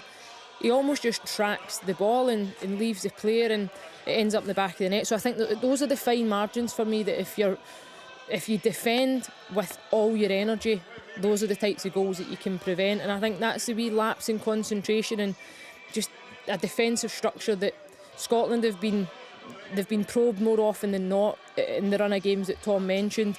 When you think back to what that defensive record had been through the period in the build-up to the Euros and before that, defensively we were so strong, and I know there's players missing, but I just think that we can still do better, you know, and it's that defensive nature and really trying to think about defending the goal. Other than that, across the pitch, I think player for player it's been good. Limited Croatia as well. They've not had too many clear-cut chances, and up top we've carried a threat. So all in all, it's been pretty good. It's a little bit like, you know, the late goals that you lose. You know, it's about concentration. It's about understanding the circumstances you're in. So, you know, to constantly lose late goals, there is something wrong with the mentality of the players in terms of, listen, you know, at least we've got something for this game, so we've got to make sure that we're keeping it tight. And you would think that would be communicated along the back four. And it's the same when you lose a goal. The next 5 minutes are important. The next attack's important. And I just felt that Andy, I don't know, he was ball watching, Andy, and it's diagonals coming over the top, and then that set up the opportunity. Whereas, really, when you get that goal, the defence should be on red alert to make sure that they're solid at the back, and unfortunately that wasn't the case. At least I'm taking some comfort from Modric that he's been good, he's been decent, but he hasn't been Modric. He's not bossing this game completely. He's not playing these passes that are cutting through the heart of the Scotland defence. He may well yet do that. But as of now, he's been pretty well marshalled. And it's, again, when I go back to that word you just used a second ago, concentration. Yeah. Scotland have to stay concentrated for the rest of the game. Full second half commentary to come. We started off today at 2 o'clock. We brought you updates from the championship game at Firhill. Partick Thistle 1, Falkirk 1. Also, we had 2 games covered in the 4th round of the Challenge Cup. It was Dunfermline 2, Kelty Hearts 1, Airdrie 1, East Kilbride 1. East Kilbride going through on penalties. The 2 games we were at, Ayr United 2, Peterhead 1. Livingston beat Inverness Cally Thistle on penalties. Now, it's a big story going on at Cally Thistle right now. I know there's some fans down at the game today. You'll be on the way back up the road. So here's an interview with the manager, Duncan Ferguson. Duncan, how do you sum up that fighting and spirited performance from your side? Well, you've just summed up, haven't you? So I thought that was the case. I thought we were absolutely fantastic first half, particularly. Really good. To come in and score a couple of goals and look a threat, I think, with a good shape about us. They're a very good team, aren't they? Second half, obviously, we had to weather a storm, didn't we? We sat back a wee bit. But we did take chances in the first 5-10 minutes of the second half. There was quite a few chances that we had. Other than that, we defended really well. I was well pleased with the lads. And to come away with a draw, coming here, they've only conceded 3 goals in the league the whole season. So we took 2 off them today. So I'm absolutely delighted. Unfortunate we couldn't get it done, the penalties. For a bit aside as well, you mentioned how Livy have not been conceding goals. The last few games not really been scoring either, so getting that back into your team as well. I think we all thought it was going to be a 0-0 or something, or a 1-0. But no, I was delighted to come away from home and score 2 goals. I thought we took goals very well. First one particularly was a lovely cross in for Lou Longstaff, and Paul arrived in the box with a lovely header. And then the second one was a set play. And we've not scored many set plays this season, but we showed a bit of aggression, didn't we? So I was absolutely delighted with the performance for the team, and such a young team in the end we had on. So not delighted. To have that kind of performance when there's everything going on in the background as well, what is the mentality like of your players in that group right now? Well, I think it shows how the group is together and how they're fighting for me and they're fighting for the club. I mean, we're very good today. I think most people would have thought we'd come down and get turned over quite comfortably. They're flying high in the Championship. We're struggling in League One. So no, but I thought we're very good. But I think our performance has been very good of late. We did really well last week against Arbroath. We should have beaten them 3 or 4. And I think we're continuing that on. But today we stuck the ball in the net. Yeah, Duncan Ferguson there. Very difficult times for the club in the Highlands. More news to come this week. I can see the players are back out in Zagreb. So far, so good for Steve Clarke's team. Let's hope we can build on that encouraging first half performance. Let's get back to our commentary team of James McFadden and Liam McLeod. It will be Croatia to get the second half underway. He's noticed there, Ben Doak, born on the 11th of November 2005, a day after Craig Gordon earned his 14th cap for Scotland against the United States in a friendly, a 1-1 draw. James to my right came off the bench in that one, so that just shows you got Craig Gordon at 41, Ben Doak 18, playing in the same side tonight for Scotland. Croatia are going to make what looks like one change at the start of the second half, and they're going to take off Pasalic, and they've brought on Petar Sucic, who is the cousin of Luka Sucic, who started the game as Croatia get the second half underway, left to right in their all blue with red and white flashes. Scotland in their change colours of pale blue with purple, and it comes all the way back to Craig Gordon. So no changes for Scotland at the start of the second half, and Petar Sucic has come on. He's 20, plays his club football here in the Maximir with Dinamo Zagreb. And he's come on for Atalanta's Pasalic, and here is the Croatia goal scorer driving forward. Matanovic out to this right hand side for Perisic, well challenged by Ryan Christie. Scotland with Gordon in goal, Ralston, Suter, Hanley and Robertson, Gilmer and McLean, Doak, McTominay, Christie and Dykes. And Croatia with Livakovic in goal, Šutalo, Chaleta Tsar and Vardiol at the back. Perisic, Sosa are wide, Modric now in the middle with Petar Sucic, Luka Sucic, Matanovic, Kramaric. is the Croatia team. Scotland right to left as we watch from the main stand. Craig Gordon defending, or keeping the goal, with the Tartan Army behind him, albeit they're a fair distance away. There used to be a running track round this pitch here in this ageing artefact of a stadium. And as Chaleta Tsar goes long looking for Perisic, but he's well off target, and it comes all the way through to Craig Gordon. Even if this run without wins continues tonight, if Scotland get a draw in Zagreb, that will do their confidence the world of good. Yeah, I think a draw is a positive result. I think you add that to, if the performance level is maintained throughout their second half, then you could say it's been a pretty good evening. I think that, you know, it is a poor run, but when you're up against, you know, opposition of this calibre, then coming here and getting a draw is by no means a poor result. I think it's a very good result, but I think the game's there for Scotland to win it. If they can, you know, be aware that, you know, those little cross balls, trying to get, you know, beyond the fullbacks from the narrow cross balls, snuff them out and still carry that threat going forward, then this game can be won from Scotland. Robertson down the left-hand touchline for Christie. Under serious pressure, he's done well to work it back to his captain. Robertson spinning away from Luka Sucic and playing it short to Suter. He goes out to Ralston on the far side.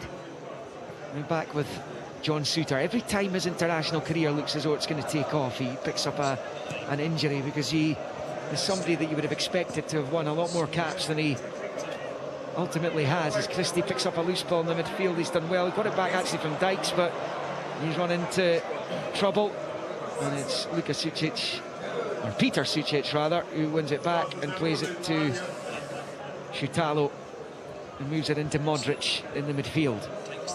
Modric with the outside of the boot, and it's in the midfield with Gilmore, and now it's with Christie. Moves it back into his own half for Grant Hanley. Robertson has it, plays it short onto the halfway line for McLean.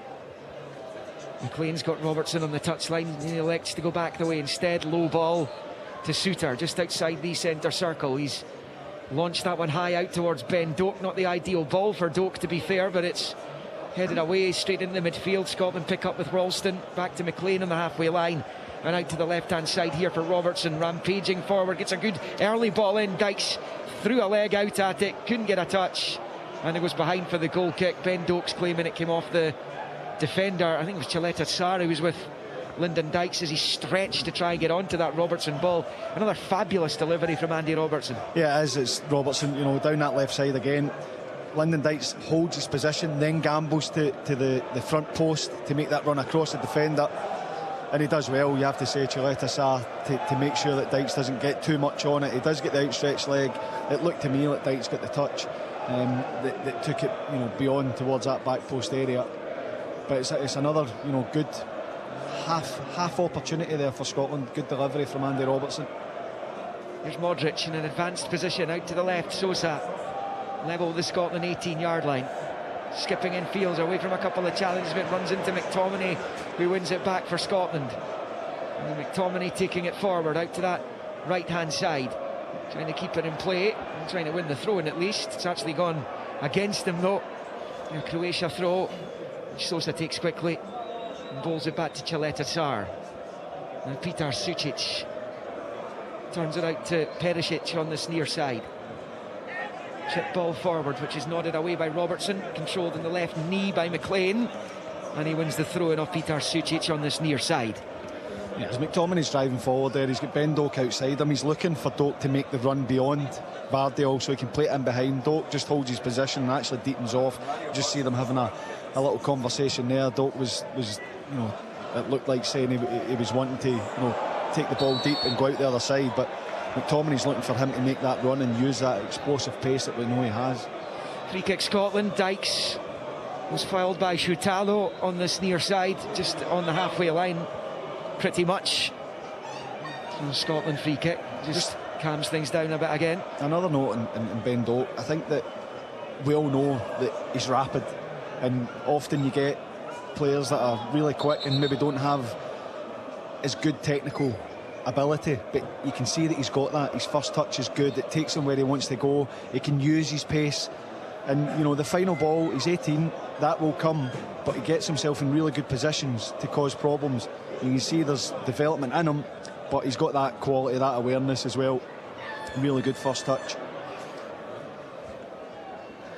It is Anthony Ralston who's onto it. And John Souttar.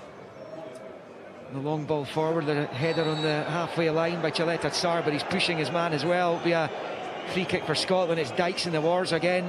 Free kick on the halfway line. There's a massive dragonfly just appeared on my left-hand side. The last time that happened was in Oslo when Scotland beat Norway.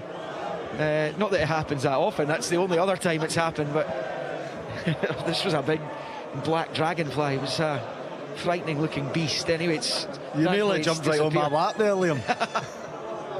It was massive. Anyway, Scotland have it with Hanley. Short ball to Gilmore, back to Souttar. Side foot pass forward to McTominay. He'll then shift it over to the right side for Ralston, who goes back to Craig Gordon. Old ball short to Hanley, and then out to Robertson on the near side. Infield to Gilmore, back to Hanley, squares it along his own penalty area for Souttar. Kramaric trying to close it down. Souttar goes long. It's met by Gvardiol, who toes it forward to Modric, and now Martinovic with a shot. Gordon makes the save. Robertson gets rid of it. Oh, it was a awkward looking moment for the Scotland goalkeeper. He's done well in the end as Gilmore comes forward, gets it from Robertson, and across the halfway line. Out to the left side for Robertson, back to Christie, and then into his own half for Hanley. Christie then so fleet-footed, he's found Billy Gilmore. Side foot ball with the right to the left for Robertson, just outside the Croatia box. His cross cut out by Perisic, and out for a Scotland throw-in level with the Croatian 18-yard line. Bold infield to the Scotland goal scorer Christie. Into Gilmore, back into the centre circle for Souttar. Little ball to Ralston, forward to McTominay. Doak on the right-hand touchline. Ralston's on the underlap. McTominay finds Doak into Ralston. He's inside the box, checks onto his right side, tries to pull it back to McTominay, and it's cleared. It looked like that was opening up for Ralston there. We haven't got the best vantage point in the stadium, and it was on the right-hand side of the box when it broke. Just initially, it looked like they were going to be in through Anthony Ralston, but he checked back onto his right side. Yeah, it's a great response. You know, Croatia had the shot from distance. I think it was Matanovic that has the shot, and then Scotland pick the ball up. Andy Robertson, little 1-2 inside, continues his run, gets the territory, up the pitch, and then when it works out to Ben Doak, it looks like he's going to just whip it in, but he spots the run of Ralston and finds him, and he just can't quite find McTominay. Scotland giving the ball away to Modric. That's not advisable, but his pass forward's cut out. It's going to break back to Modric here. Flicks it to Perisic, to Modric, right-hand side of the box. It is Sucic. He goes back onto his right side, out to Perisic on this right-hand side of the box, to Modric, who flights one towards the far corner. Gordon claws it away. Chipped back across by Sosa off the defender and behind for a corner. Well, that was a similar effort from Modric to the goal he scored against Scotland at Hampden at the European Championship in 21. Really good effort from him. It stays one apiece in Zagreb. That's a tremendous effort. Reverse whip, Craig Gordon might be disappointed that actually doesn't gather it, but it's going to the top corner. Modric showing the quality that it has. Coming almost 10 into the second half, and Modric is going to take the corner over on the far side. The Croatia left as they attack the goal to the right. Short to Kramaric, back to Modric, fires it to the edge of the area. Sucic tries to whip it towards goal, and what a finish that is! Flag, I think, might have gone up though, but the whistle went just before the second effort there from Luka Sucic. My goodness me, almost took the net off its hoardings. His initial effort was blocked. The referee blew the whistle, I think, before he had the second strike at it. It stays 1-1. Yeah, I'm not so sure what he's blowing the whistle for, but it's a huge let-off. What a strike it is. The first effort he takes on his left foot first time, and it bounces back to him, and he just hits it with the right foot on the half volley beyond Craig Gordon. Nothing he can do about it. It's an incredible strike, but the whistle had gone. I don't know what for, I have to say. I don't know if there was a foul and Scotland tried to clear the box and get the block in the initial shot, because it was a well-worked routine from Croatia. Yeah, it's been a difficult few minutes for Scotland. Doak's on it just now, though, as he turns it midway inside his own half for McLean. And out to Robertson on this near side. Rolls it back infield to Grant Hanley. As I mentioned, started the game in 2013. Robert Snodgrass's goal was enough for Gordon Strachan inside. And a long ball for Doak to chase. Gvardiol goes out to meet him, but it's with Doak. Dykes is in the middle and wants it. Christie's there too. Doak tries to roll it back to McTominay. Cut out and behind for the corner by Sosa. It's 1-1. It's a really entertaining game, actually. Yeah, and Scotland have, you know, Croatia have had their opportunities, but what I've liked is the response. Anytime they've got that shot, Scotland have managed to hit back on their own. Ben Doak, the switch of play, gets it in behind using his pace, gets a head up again. Again, maybe could you look to put that cross in? He's trying to find McTominay. Well, no wonder with the goal scoring form that he's in. But it's a really good response again, and that has been the theme of the game. In swinging corner coming up here from Robertson, bends it into the 6-yard area, just a bit too high for McTominay. Headed away by Gvardiol, picked up by Ralston. He looks to fire it high back out to the right hand side of the box. Christie's on to it, turns it back outside. Robertson's cross is good, the header's wide. What a chance for John Souttar. He's about 7 yards from goal, dead centre of the penalty area, and he's put it past the left hand post. And it stays Croatia 1, Scotland 1 on 57. When it comes back in, it looks to me as if he's just trying to guide it rather than put power on it. He's up early enough to go and really attack it.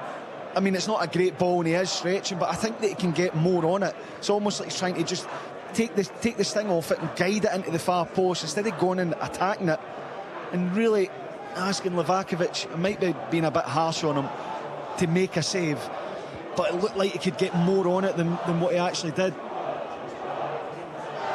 It's one apiece. The Croatian fans finding their voice. Here's Modric down the left, flicks it with the outside of the left, blocked by Gilmore. Out for a Croatia throw-in over on the far side, level with the edge of the D of the Scotland box. Over there on the Croatian left, Sosa is over the throw, pulls it for Kramaric, nods the header back out to Sosa on that far side. Level the 18-yard line, little ball infield to Modric, gets away from a couple, pulls the ball back, cleared by Souttar at the penalty spot. Picked up by Gvardiol over on that far side. And infield to Kramaric. And he shifts it back the way Petar Sucic, who finds his cousin over on this near side now. He leaves it for Perisic. Turns infield, left foot ball comes in. It's a brilliant ball. Gordon gets the right fist to it. He's done well. Doak manages to pinch it back from Sosa on the far side. And there's an injury problem for Matanovic, who was attacking that ball when it came in. The referee's going to stop play to allow attention to the Croatian starting striker, but I think there's movement on the bench. I think Coach Dalic is going to make at least one change here. In fact, I think it's going to be a couple, but we'll get to that in just a moment. Matanovic is being treated in the Scotland box. It is 1-1 in Zagreb. James McFadden. Really good, brave goalkeeping from Craig Gordon. There's a little nick just before he gets a hand to it. I think off Souttar, who's at full stretch. Matanovic is coming in. Takes a heavy clattering off of Craig Gordon, but it's brave. Probably Craigie actually takes a bigger hit off of Matanovic. Matanovic comes off worse, but really good, brave goalkeeping there. And you know, it must flash through his mind that incident with Stephen Fletcher at Tannadice when he was out for the year with a broken leg. He's of course had all those injury problems before that. Going into challenges like that, it must flash through his mind. That makes it an even braver bit of goalkeeping. Oh, it has to, because that's what I'm thinking when Craig is into the bodies. You know, because of how horrific the injury was in the collision with Stephen Fletcher, goalkeepers have to go and put themselves, you know, in the line of harm, really, because it is really brave, and when he does it, you're thinking, because of how heavy the contact was as well from Matanovic, that he could, you know, you're just glad to see him get back onto his feet as quick as he did. Croatia change is coming. Scotland on the ball though, and it's down the left. Christie trying to keep it in play down with the corner flag. He's done so. So Robertson's out there in support. Back to Robertson. A really high, deep ball. Dykes nods it back. McTominay trying desperately to get onto it. Flicked away though by Petar Sucic. Gilmour has it at the edge of the box. He's gone down. The referee's not interested though. He's gone down clutching the small of his back there, Billy Gilmour. Scotland emerged with it on the far side. I mean, it looked like a foul. All day long it's a foul. You don't go down like that if it's not a foul. No, I wouldn't have thought. He went down in 2 stages. It was a knee right in the back. Yeah. James is getting a chance to look at a replay That's of it a there. foul all day long. It's a foul. And it's, by the way, it's right in front of the referee. Yeah. Dreadful decision. This is a Europa League final referee in charge tonight as well. Croatia got the ball clear. It's ended up out in this left-hand side. Andy Robertson with a throw in. Croatia are going to make a change. Luka Sucic is going to come off. Dinamo Zagreb's Martin Materina is going to come on to replace him. This is the man who's been described as the next Modric. He plays his football here, and he's the next great hope. Manchester United apparently among the interested suitors for Baturina, who comes on to earn his 6th cap. Scored his first Champions League goal against Monaco a week past Wednesday for Dinamo. A long ball forward by Craig Gordon, and is eventually mopped up by Gvardiol, who nods it there just to his right for Šutalo. Now to Perisic, it forward into Scotland up Modric.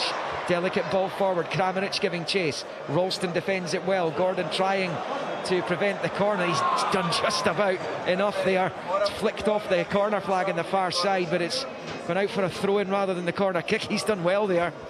Yeah, he sure has, and it's great defending initially from Ralston. Gets in a good position to win it back. I think he can turn and clear it himself. He plays it onto the right foot of Craig Gordon as well, who's telling him to clear it. Bounces off the corner flag, and interestingly they take the throw in about 10 yards deeper than when it actually went out. For some reason the refs don't care about it if you're going back the way. Anyway, one apiece, 62, almost 63 now, 63 minutes on the clock. It's Robertson dinking it forward on this near side, looking for Christie. Šutalo gets his head onto it. Robertson picks it up on this near side, and he switches it to Ralston. Scotland in a similar position here to the one they were in Lisbon at 1-1 against Portugal. Ronaldo scored late on. Scotland are coming forward though. Doak, McTominay, right hand side of the box, tries to fire it across, blocked by Chaleta Tsar. Breaks to Doak, lovely shimmy into the box, right hand side, looks to pull it back. Sliding in is Sosa though, and it's cleared up towards Kramaric. Get the ball to Ben Doak as often as you possibly can. Yeah, absolutely, and the chance is there as well. McTominay makes that run on the right hand side. Lyndon Dykes makes a run expecting him to hit it first time. He takes a touch, and then the gap's gone, the chance is gone.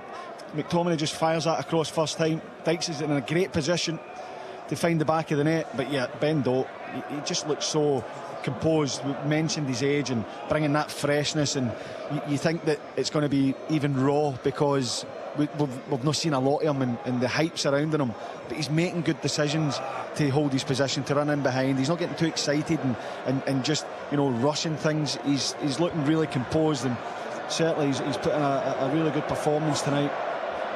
It's back with Hanley inside his own box, squares it to Suter.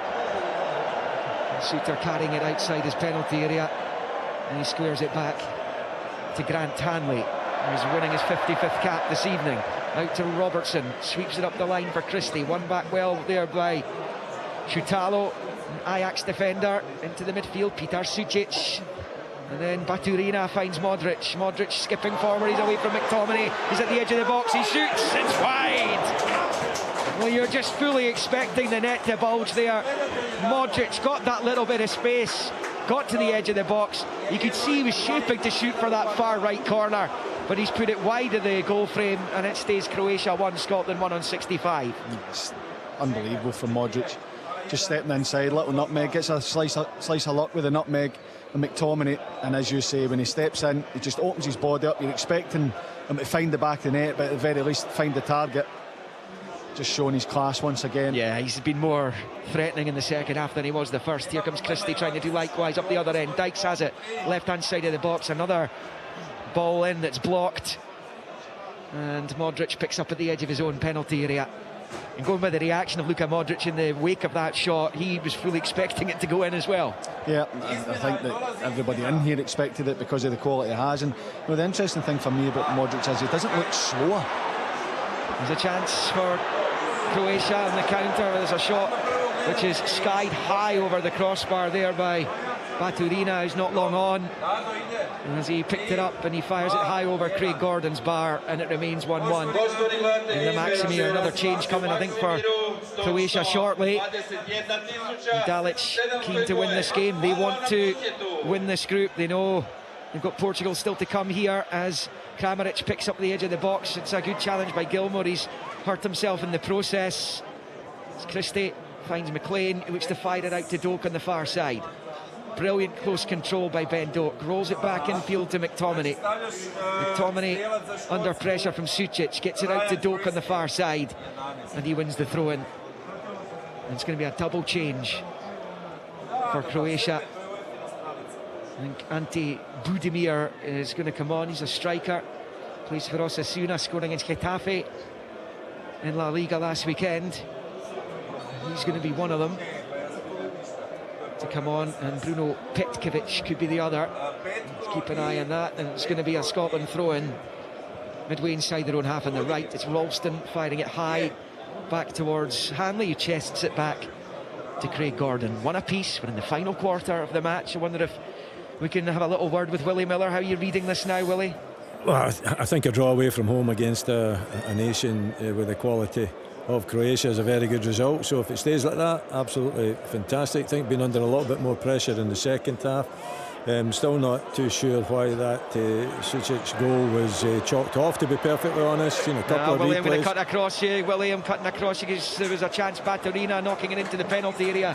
Matanovic couldn't quite get the shot away at goal. It was out for a throw-in on this near side. I'll go back to Willie to let him finish off what he was telling us now, because Croatia have gone back to the park. Yeah, just the Croatia goal. Not too sure why it was not given, but we maybe find that out later. Modric is looking much more like himself in the second half as well, so he is a real threat. I think there's no doubt that Croatia's been the better team in the second half. They've been much better than the first half, and I think if Scotland can hold on, I'm sure Steve Clarke will be more than delighted. If they could hitting the break and get a winner, that would be an absolutely fabulous result. Croatia though have it in the attacking third. Modric wide on the left. It's played infield to Gvardiol and back out to Modric on the left hand side, spinning away from McTominay. Infield to Sucic, now with Gvardiol, back to Modric. Thought about the big switch to Baturina. Instead he uses Kramaric in the centre of the pitch. Midway inside the Scotland half, out to Baturina, level with the edge of the D on this near side. And then knocked back to Sucic. A little bit harder work for Scotland right now, just in these last 10-15 minutes. Switch out to this near side is a cushion header from Kramaric. He's going to get it back from Perisic, wide right, gets the cross in, headed away by Hanley. Defended resolutely this evening, Scotland, so far. It's been a shaky old rear guard over the last 13 months. Coming to this difficult venue to get any kind of positive result, albeit they've been here twice before and emerged with 1-1 draws and a 1-1 draw and a 1-0 victory. It's Perisic controls on the right hand side, facing Robertson. Drops the shoulder, fires the ball to the left hand side. The shot saved by Sosa, but Kramaric will head home on the rebound. And Croatia have turned it round. They lead in Zagreb. Gordon did all he could there, but when it dropped to Kramaric, he was not missing, and he nods it into the top right corner of the net for his 30th international goal. And it's Croatia 2, Scotland 1. It's a great save initially from Craig Gordon, and it's that overload on the opposite side again. Ralston has to tuck in, he has to go and make sure there's no gaps. Tries to get a block on the initial effort, and Craig Gordon gets his left arm to it. And the good fortune for Croatia is it goes right onto the head of Kramaric, and it's a cool finish. And you have to say that the pressure was building from Croatia. They were getting far more territory in and around the Scotland box, and it's a dagger for Scotland because they have defended well at times.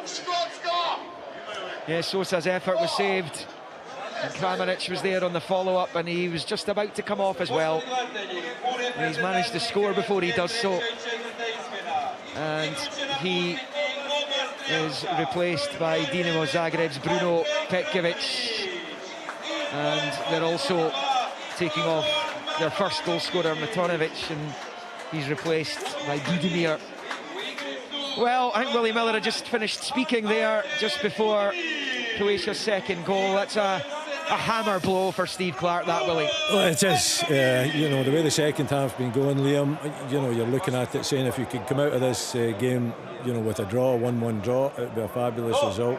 We haven't looked at threat going forward in too many occasions in the second half, but Croatia have definitely looked, you know, threatening going forward. They've controlled the second half, really, but that's a hammer blow. You know, another diagonal ball, maybe another, you know, fullback, you know, not being alert to the threat at the back post. Good save from Craig Gordon, but a cool finish. So it's not looking great now for Scotland with Croatia getting that second goal. And it's another game Scotland have conceded more than once in this run, which, unless they can find a couple of goals unanswered, it's going to be another match to add to the list of winless games over the last 13 months. It would be 1 in 15 if they don't manage to turn this back in their favour. You'd say it's very much odds against that happening, and they would absolutely take a draw even if it was 1 win in 15. But this is a draw in Zagreb, then fine, but they're going to have to find a way of being a threat. I don't know if that means making changes now, because he hasn't made one yet, Steve Clarke. Yeah, maybe, but I still think that as much as Croatia have grown into the game, and certainly this second half had, you know, a bit more territory in and around the box, I still feel that there's chances there for Scotland. They've getting good positions, particularly in the wide areas, and maybe that final ball just hasn't been the one to go and really create that opportunity. But Scotland are still in the game. It's not as though it's, you know, 90th minute goal where there's no time to react. I think that, you know, just don't lose your composure. Don't be, you know, forcing the issue and overcommitting and leaving yourself wide open. But yeah, I think that changes bring a bit of freshness. I know Che Adams was, you know, spoken about not being able to play the full game, but certainly it can be an option to go and stretch a game. Perisic for Croatia coming down the right hand side. Baturina on the overlap, uses him level with the penalty spot. Baturina sells McLean the dummy, gets his cross in, headed away by Ralston. Modric beats Robertson to it. He's found Baturina, back to Modric, looks up, picks the pass, gets the cross in, headed away by Ralston. Doak clears it, and then it's rifled high over the bar by Guardiola from about 25 yards, and it stays 2-1 to the Croatians almost on 74 minutes. Yeah, I mean, it's the same theme, looking for those crosses towards the back post. Ralston's in good positions there to get the first contact, and Scotland just can't quite clear it. They can't get a hold of the ball at all at the moment. Flag's going up on the far side. The referee blows. Not sure what happened there. I think there's a lot of arms outstretched amongst the Croatian camp. Offside against Doak, who's then going and chasing. So Croatia are annoyed because they've got the ball and they're coming forward. Why has the ref brought it back for a free kick in that case? I have no idea. I can understand the frustration. The assistant referee obviously has to put his flag up and let them know, but the referee thankfully stops Croatia in their tracks. Che Adams is coming on. Chris Woods, the goalkeeping coach, is there in a word with the fourth official, and Adams will be on at the next break in play. By the looks of it, Scotland winless in each of the last 8 competitive matches. It's the longest streak of that kind in the national team's history, and they could potentially, as it stands, they're staring at it, lose 4 games in a row for the first time since those troubled early Steve Clarke days in 2019, and the games against the Russians and the Belgians. Baturina picks up for Croatia on this near side. Christie all over him. Baturina spins away from the Scotland number 11. He's still on it down towards the bylines. Christie's touch takes it behind for the corner on this near side to Croatia. Are looking to put this game to bed now. They might just keep Dykes on the pitch for defending this corner rather than bringing him on now. Dykes knows he's coming off, but he's got one more act to perform, and that is to help the defence here. Less than 15 to go, 2-1 to Croatia, and Scotland have to face another Luka Modric corner. It's amazing, isn't it, when you look at these players, evergreen players, Modric, Ronaldo, Lewandowski in this group. They've all wounded Scotland somehow. I know Modric hasn't scored tonight, but he's been such a threat. Yeah, he's he's still class. You know, I know he's 39, but he doesn't look it the way that he's still got that little burst of pace when needed. Yeah, he takes the corner, it's flicked away, and the ref's going to give Scotland a free kick. Away with one, I think the two Scotland players, Hanley and Ralston, almost bumped into each other, and the ref has decided that is a free kick. The changes will be made because Ryan Gauld is also going to be entering the fray, along with Shea Adams. It'll be cap number 34 for Adams. He missed the matches last month. There were conflicting reports as to the reasons for that. It was because of a little injury. It had been reported in Italy that he was wanting to settle in Turin and didn't want the international football last month, but that was rubbished by Adams himself. Ben Doak coming off, Lyndon Dykes coming off. I think Doak had run his race, sadly. Yeah, I mean, he's still a threat, but he's not played a lot of football in his career, and you know, just that little bit of freshness. Ryan Christie's going over to the right hand side, Gould's coming to the left, and obviously Adams just a straight swap for Lyndon Dykes. But Ben Doak can be happy with his night's work. Yeah, and the Scotland fans can be rightly excited about what he's going to bring to the table. Of course, on loan at Middlesbrough this season, and a loan move to an English Championship side, possibly ideal for Ben Doak for this campaign. He tries to forge a successful Liverpool career like his national captain. Scotland have it with McTominay. They're going to push it through to Christie, right hand side of the box, change of pace. Into the box goes Christie, shoots! Oh, it's wide! He's put it past across the face of goal and wide of the left hand post. You're just fully expecting either Christie to score or pull it back to Adams. Gauld was in about there as well, but it stays Croatia 2, Scotland 1. But that is it's an optimistic sign that this game's not done yet. Yeah, it's great play, tight spaces, Billy Gilmore to McTominay, he plays in Christie, and he gets it exactly where he wants it, takes the touch back onto his left foot, his body's open, he's just trying to curl that into the far post, potentially offside anyway. Yeah, but just seeing that, yeah. We know the quality he has where it looks like he's going to just bend it for the far post. He actually hits it straight and maybe doesn't quite get the connection he's looking for. There's a big opportunity though, and that's, of course, you'd rather see the net bulge and, you know, Scotland get back level, but it's an encouraging sign that there is still chances here for Scotland to get themselves level. Well, a little under 12 minutes to go. We'll be back with Scotland on Sports Sound on Tuesday night when they host Portugal. Match day 4. Here's McTominay. We're going to get it through to Christie again. It's cut out this time by Chaleta Tsar. And he plays it out to Sosa on the far side. Then back to the Lyon defender. And into Sosa, who smashes it forward.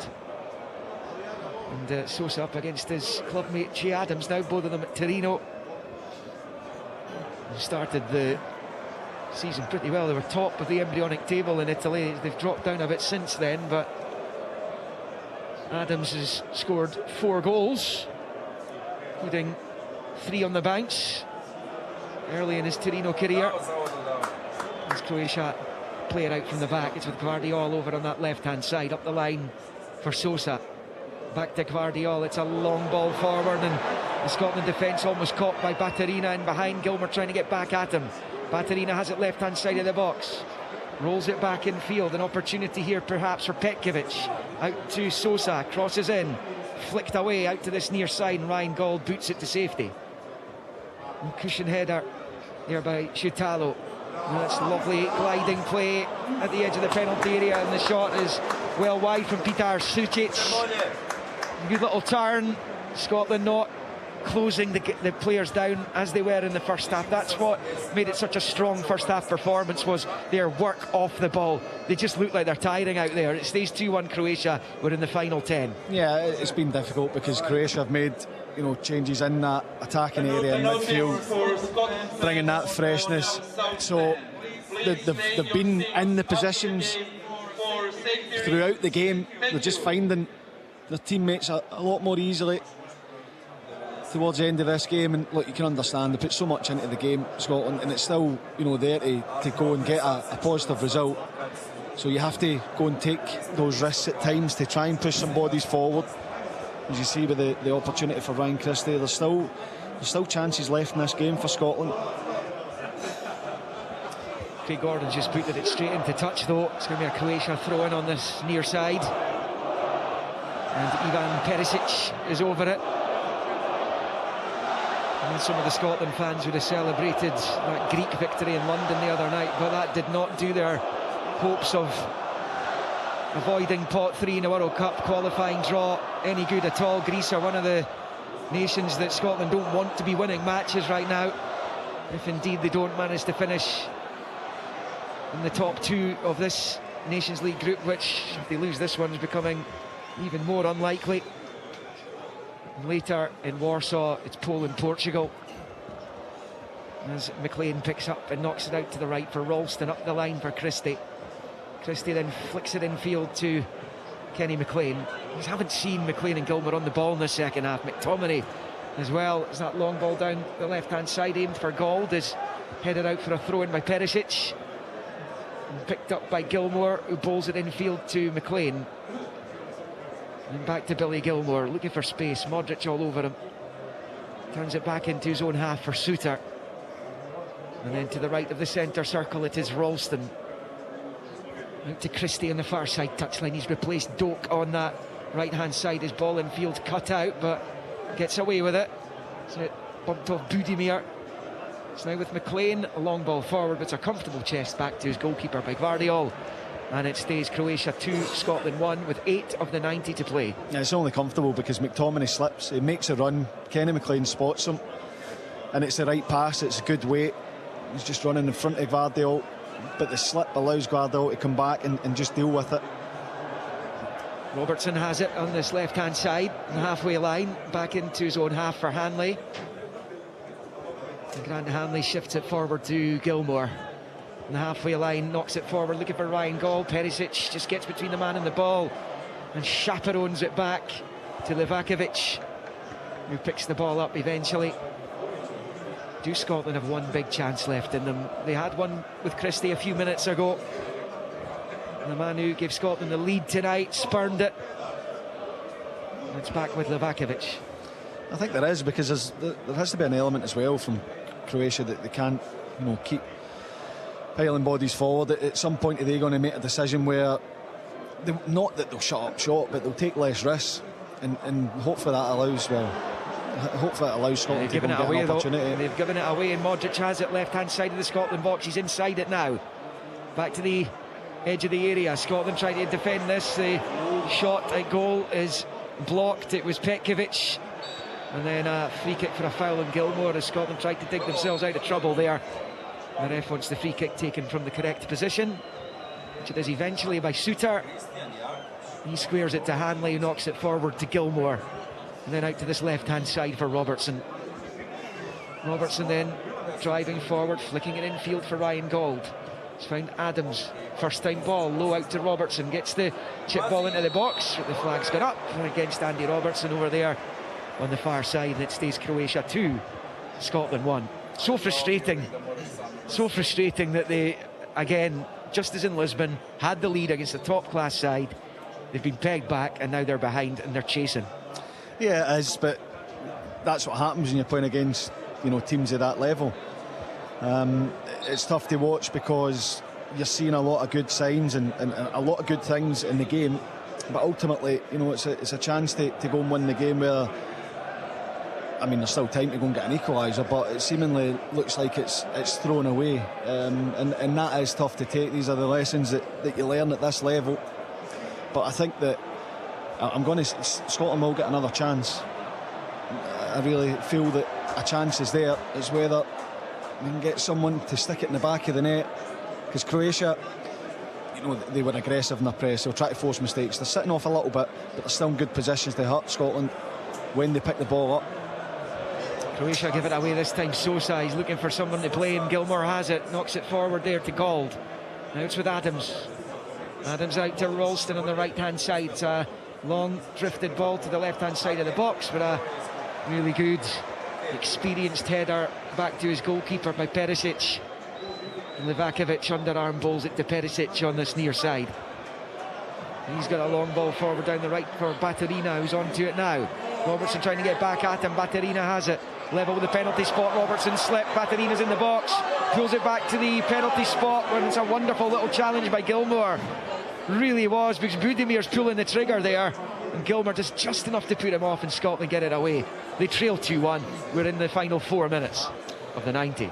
Yeah, as I say, Croatia picking up good positions. And Batarina's away again down the right. His ball across is blocked in the 6-yard area.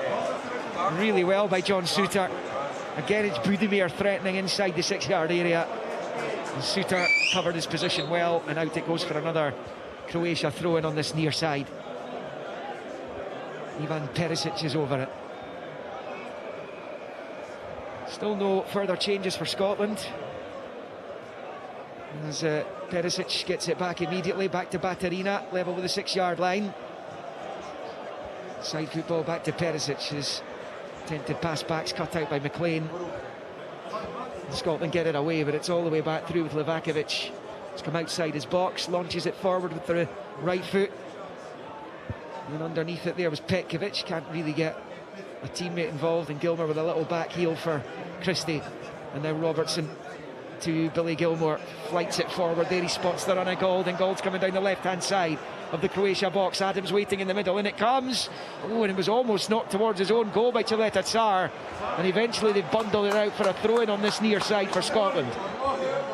That's great play all the way through the midfield, little ball in behind as well for Gold.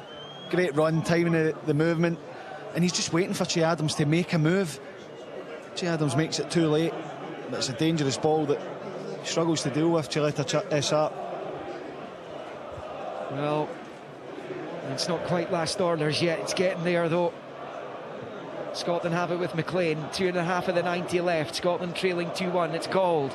McTominay in the box, lovely spin, left hand side of the area. He's got it back in his right foot, it's opened up, oh no, he's put it well wide, the flag's gone up anyway. So it wouldn't have counted, but McTominay's been so deadly for Scotland, as all his international goals have come in competitive matches, which is okay, they don't play as many friendlies these days, but you were just expecting him to find the top corner there. The flag's kind of spared him. Yeah, and it's good play again, little ball into Gold, who's in a great position, turns quick, plays it into McTominay's feet, and when he takes it onto his left foot, I'm expecting him to get the shot away then, but he whats it back onto his right. He's off balance, he cuts across it, it's high and wide, offside anyway, but again, for me, it's good play. There's still chances here. Yeah, they're finishing the game pretty well here, Scotland, at least the 90 minutes. It's Gilmour who has it, and he's gone down. He's been fouled by Budimir. There'll be a Scotland free kick right of the centre circle, just inside their own half. 2-1 Croatia. I think what's important is the desperation can't come, because then you force things, and you go back 5 minutes ago, Anthony Ralston's in a position where he can play it wide to McTominay. He goes for the diagonal, which is probably the wrong option. Perisic then deals it very well, but the last couple is nice play and not forced, and I think the chance is there for Scotland to get the equaliser. Scotland have it wide in the right. Christie, the cross ball deep to the left hand side of the area, killed in the chest by Robertson, left hand side of the area. Back to McLean, who whips an overhit ball, well passed for a goal kick. At least it looked like it was going for a goal kick. Kept in play by Sosai, gets it forward to Petkovic, who collects over on that left hand side. And we're in the 90th minute. It's played back into their own box there for Chaleta Tsar, who puts it out for a throw, and you can hear the Scotland fans perhaps. Off to our right here inside the stadium. Far side, Ralston's ball in, Chaleta Tsar heads it away. Gilmour's header. Souttar trying to keep it in play on the far side, and he has done so. Now with Gilmour, to find out what the stoppage time's going to be. Ball forward cut out by Modric. Now it's with Gvardiol. And Croatia have it back. Petkovic rolling it infield to Gvardiol, and he's given it away. 4 minutes have been added on at the end. We're into the first of them. There's Robertson, Gold. Adams is in there, left hand side of the box, flicks it back across. There's nobody to put it home. It's brilliant from Che Adams. Flicked it back across the face of goal. There was nobody at the back post to put it in. It looked for a moment like his effort itself might have crept in, but it stays. Croatia 2, Scotland 1, and Perisic is going to come off to be replaced by Augsburg's Christian Jakic. It's a magnificent pass from Ryan Gold. Andy Robertson plays it into his feet. Che Adams spins, makes the run beyond, and he just clips it into his path. I think that he should just step on it and hit it first time. and meet it before it bounces, because then the chance almost goes, just step into it and hit it first time. He almost manages to lift it over the goalkeeper and into the back of the net. But I think the striker there has to go and hit that first time. It's a great opportunity again. Lovely little pass from Ryan Gold. Well, James did say they would get a chance. Do they get another one after that? They've had their opportunities. Steve Clarke will be leaving Zagreb if they don't find an equaliser here in stoppage time, and we played one of the 4 minutes. He's actually going to be frustrated that they've not taken something from the match. Without doubt. Without doubt. I think that, you know, we speak about the quality of Croatia, and it's there for all to see. But I think that this has been a strong performance from Scotland again. And now, you know, there's still chances here to go and get the equaliser, albeit time is fast running out. But I did feel that at some point Croatia would have to decide whether they keep going to try and get the third goal or sit back. At times have been caught in between. Scotland certainly getting, you know, more of the ball, more territory, more chances to open them up.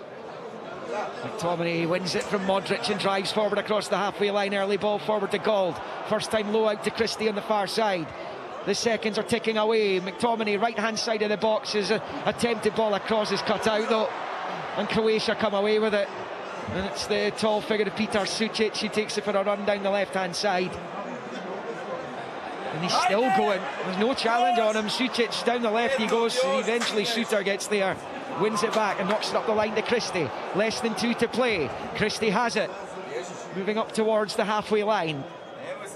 He's got Robertson at close quarters, leaves it for the captain. Robertson under pressure, finds Gilmore, and now it's with Hanley. And then Robertson again in the centre circle, rolls it to Ralston. Remember, this performance coming off the back of a good showing in Lisbon, up against it at times. The second half against Poland, save from the late penalty, it was a good performance as well. And it's looking like, well, will be 1 win in 15, even if Scotland find an equaliser as Christie knocks it through, but that would put a different complexion on things. Gold can't control, and now it's with Modric, and out to Baturina on this near side, charging forward, and then the cynical challenge there from Robertson, and it's going to be Gilmore, and it's going to be a yellow card for the Scotland midfielder, the most obvious yellow card you'll see all season long. And with that, we're in the final minute of the 4 that were added, and Croatia can eat up the seconds that remain, and it's looking like another defeat for Scotland. 4 in the bounce. Yeah, it's a foul that he has to make, Billy Gilmour. He just stops the attack. Baturina, he's got the legs on him. It's Gold and Gilmour that are trying to get back. Andy Robertson had pushed forward. Huge space up that right hand side for him. He had to make that foul, and it suits Scotland because it stops the counter. It suits Croatia because it takes the sting out of the game and allows them to have the ball in a good position and waste as much time as they can.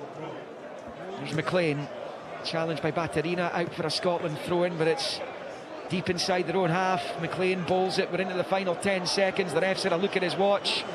The Romanian official. It's going to have to come now if Scotland are taking anything from Zagreb. Ralston, side football to Gilmore. 4 minutes have been played. It is Scotland on the ball here with Christie. They did bring Jakic on just at the start of the stoppages. Croatia, it's a deep ball towards the left-hand side of the box. Robertson controls, knocks it back towards the penalty spot. McLean can't get it under control. He's claiming handball. Scotland are in. It's been slipped into the net in the far corner. Shea Adams scores with just about the last kick of the ball in Zagreb. And Adams slides it into the far corner of the net to give Scotland what you have to say is a deserved point on the night. The Croatians are looking for answers. The referee's telling them to get out of his face. Adams was in and he slips it past Livakovic. A huge moment for this team, which has been under the cosh and has received so much criticism recently. But they look as though they've just salvaged a point here in the Maximir, where it's Croatia 2, Scotland 2. Well, there'll be a check, so I'm not going to get carried away, but it's well deserved. It really is. And again, spoke about having a bit of patience. There was a chance for Ralston to maybe put the ball in earlier. They don't. They go out the other side, work a better position to cross the ball. And it's a great switch of play to Andy Robertson. And just wonder if Shea Adams Well, they haven't restarted it yet, and there's a lot of... Yeah, he's offside. Off. It looks like it to me. Well, it's going through a big check here. McLean was initially claiming for a handball. Now, did it come off the Croatian player last? Yeah. Just before it made it to Adams. It's come off Shutalo. It's difficult. We're not seeing a good angle on the replay here. It's difficult to see from that angle as well. Does Adams' goal stand? It's actually come off the defender. I don't think it's going to go down as an Adams goal. It'll be an OG if it stands. If it stands, nobody cares whether Adams scores it or not, as long as it counts. Taking their time, aren't they? Yeah. I think the technology they use, UEFA use for these big matches, whether it's international or at club level, the semi-automated technology, generally you get the decision if it comes to offsides immediately. But the longer this goes on, the more you feel this goal might not stand. The ref's walking back towards the Croatia box. Still everyone's looking for answers, James.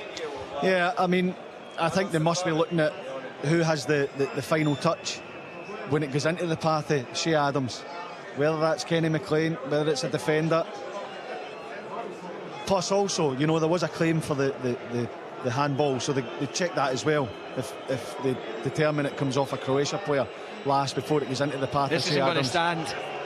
This isn't going to stand. No goal. No goal. Heartbreaking for Scotland right at the end.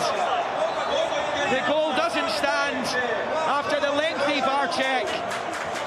And the Croatian supporters, the bench, the players all celebrating. And the referee blows for full time as well.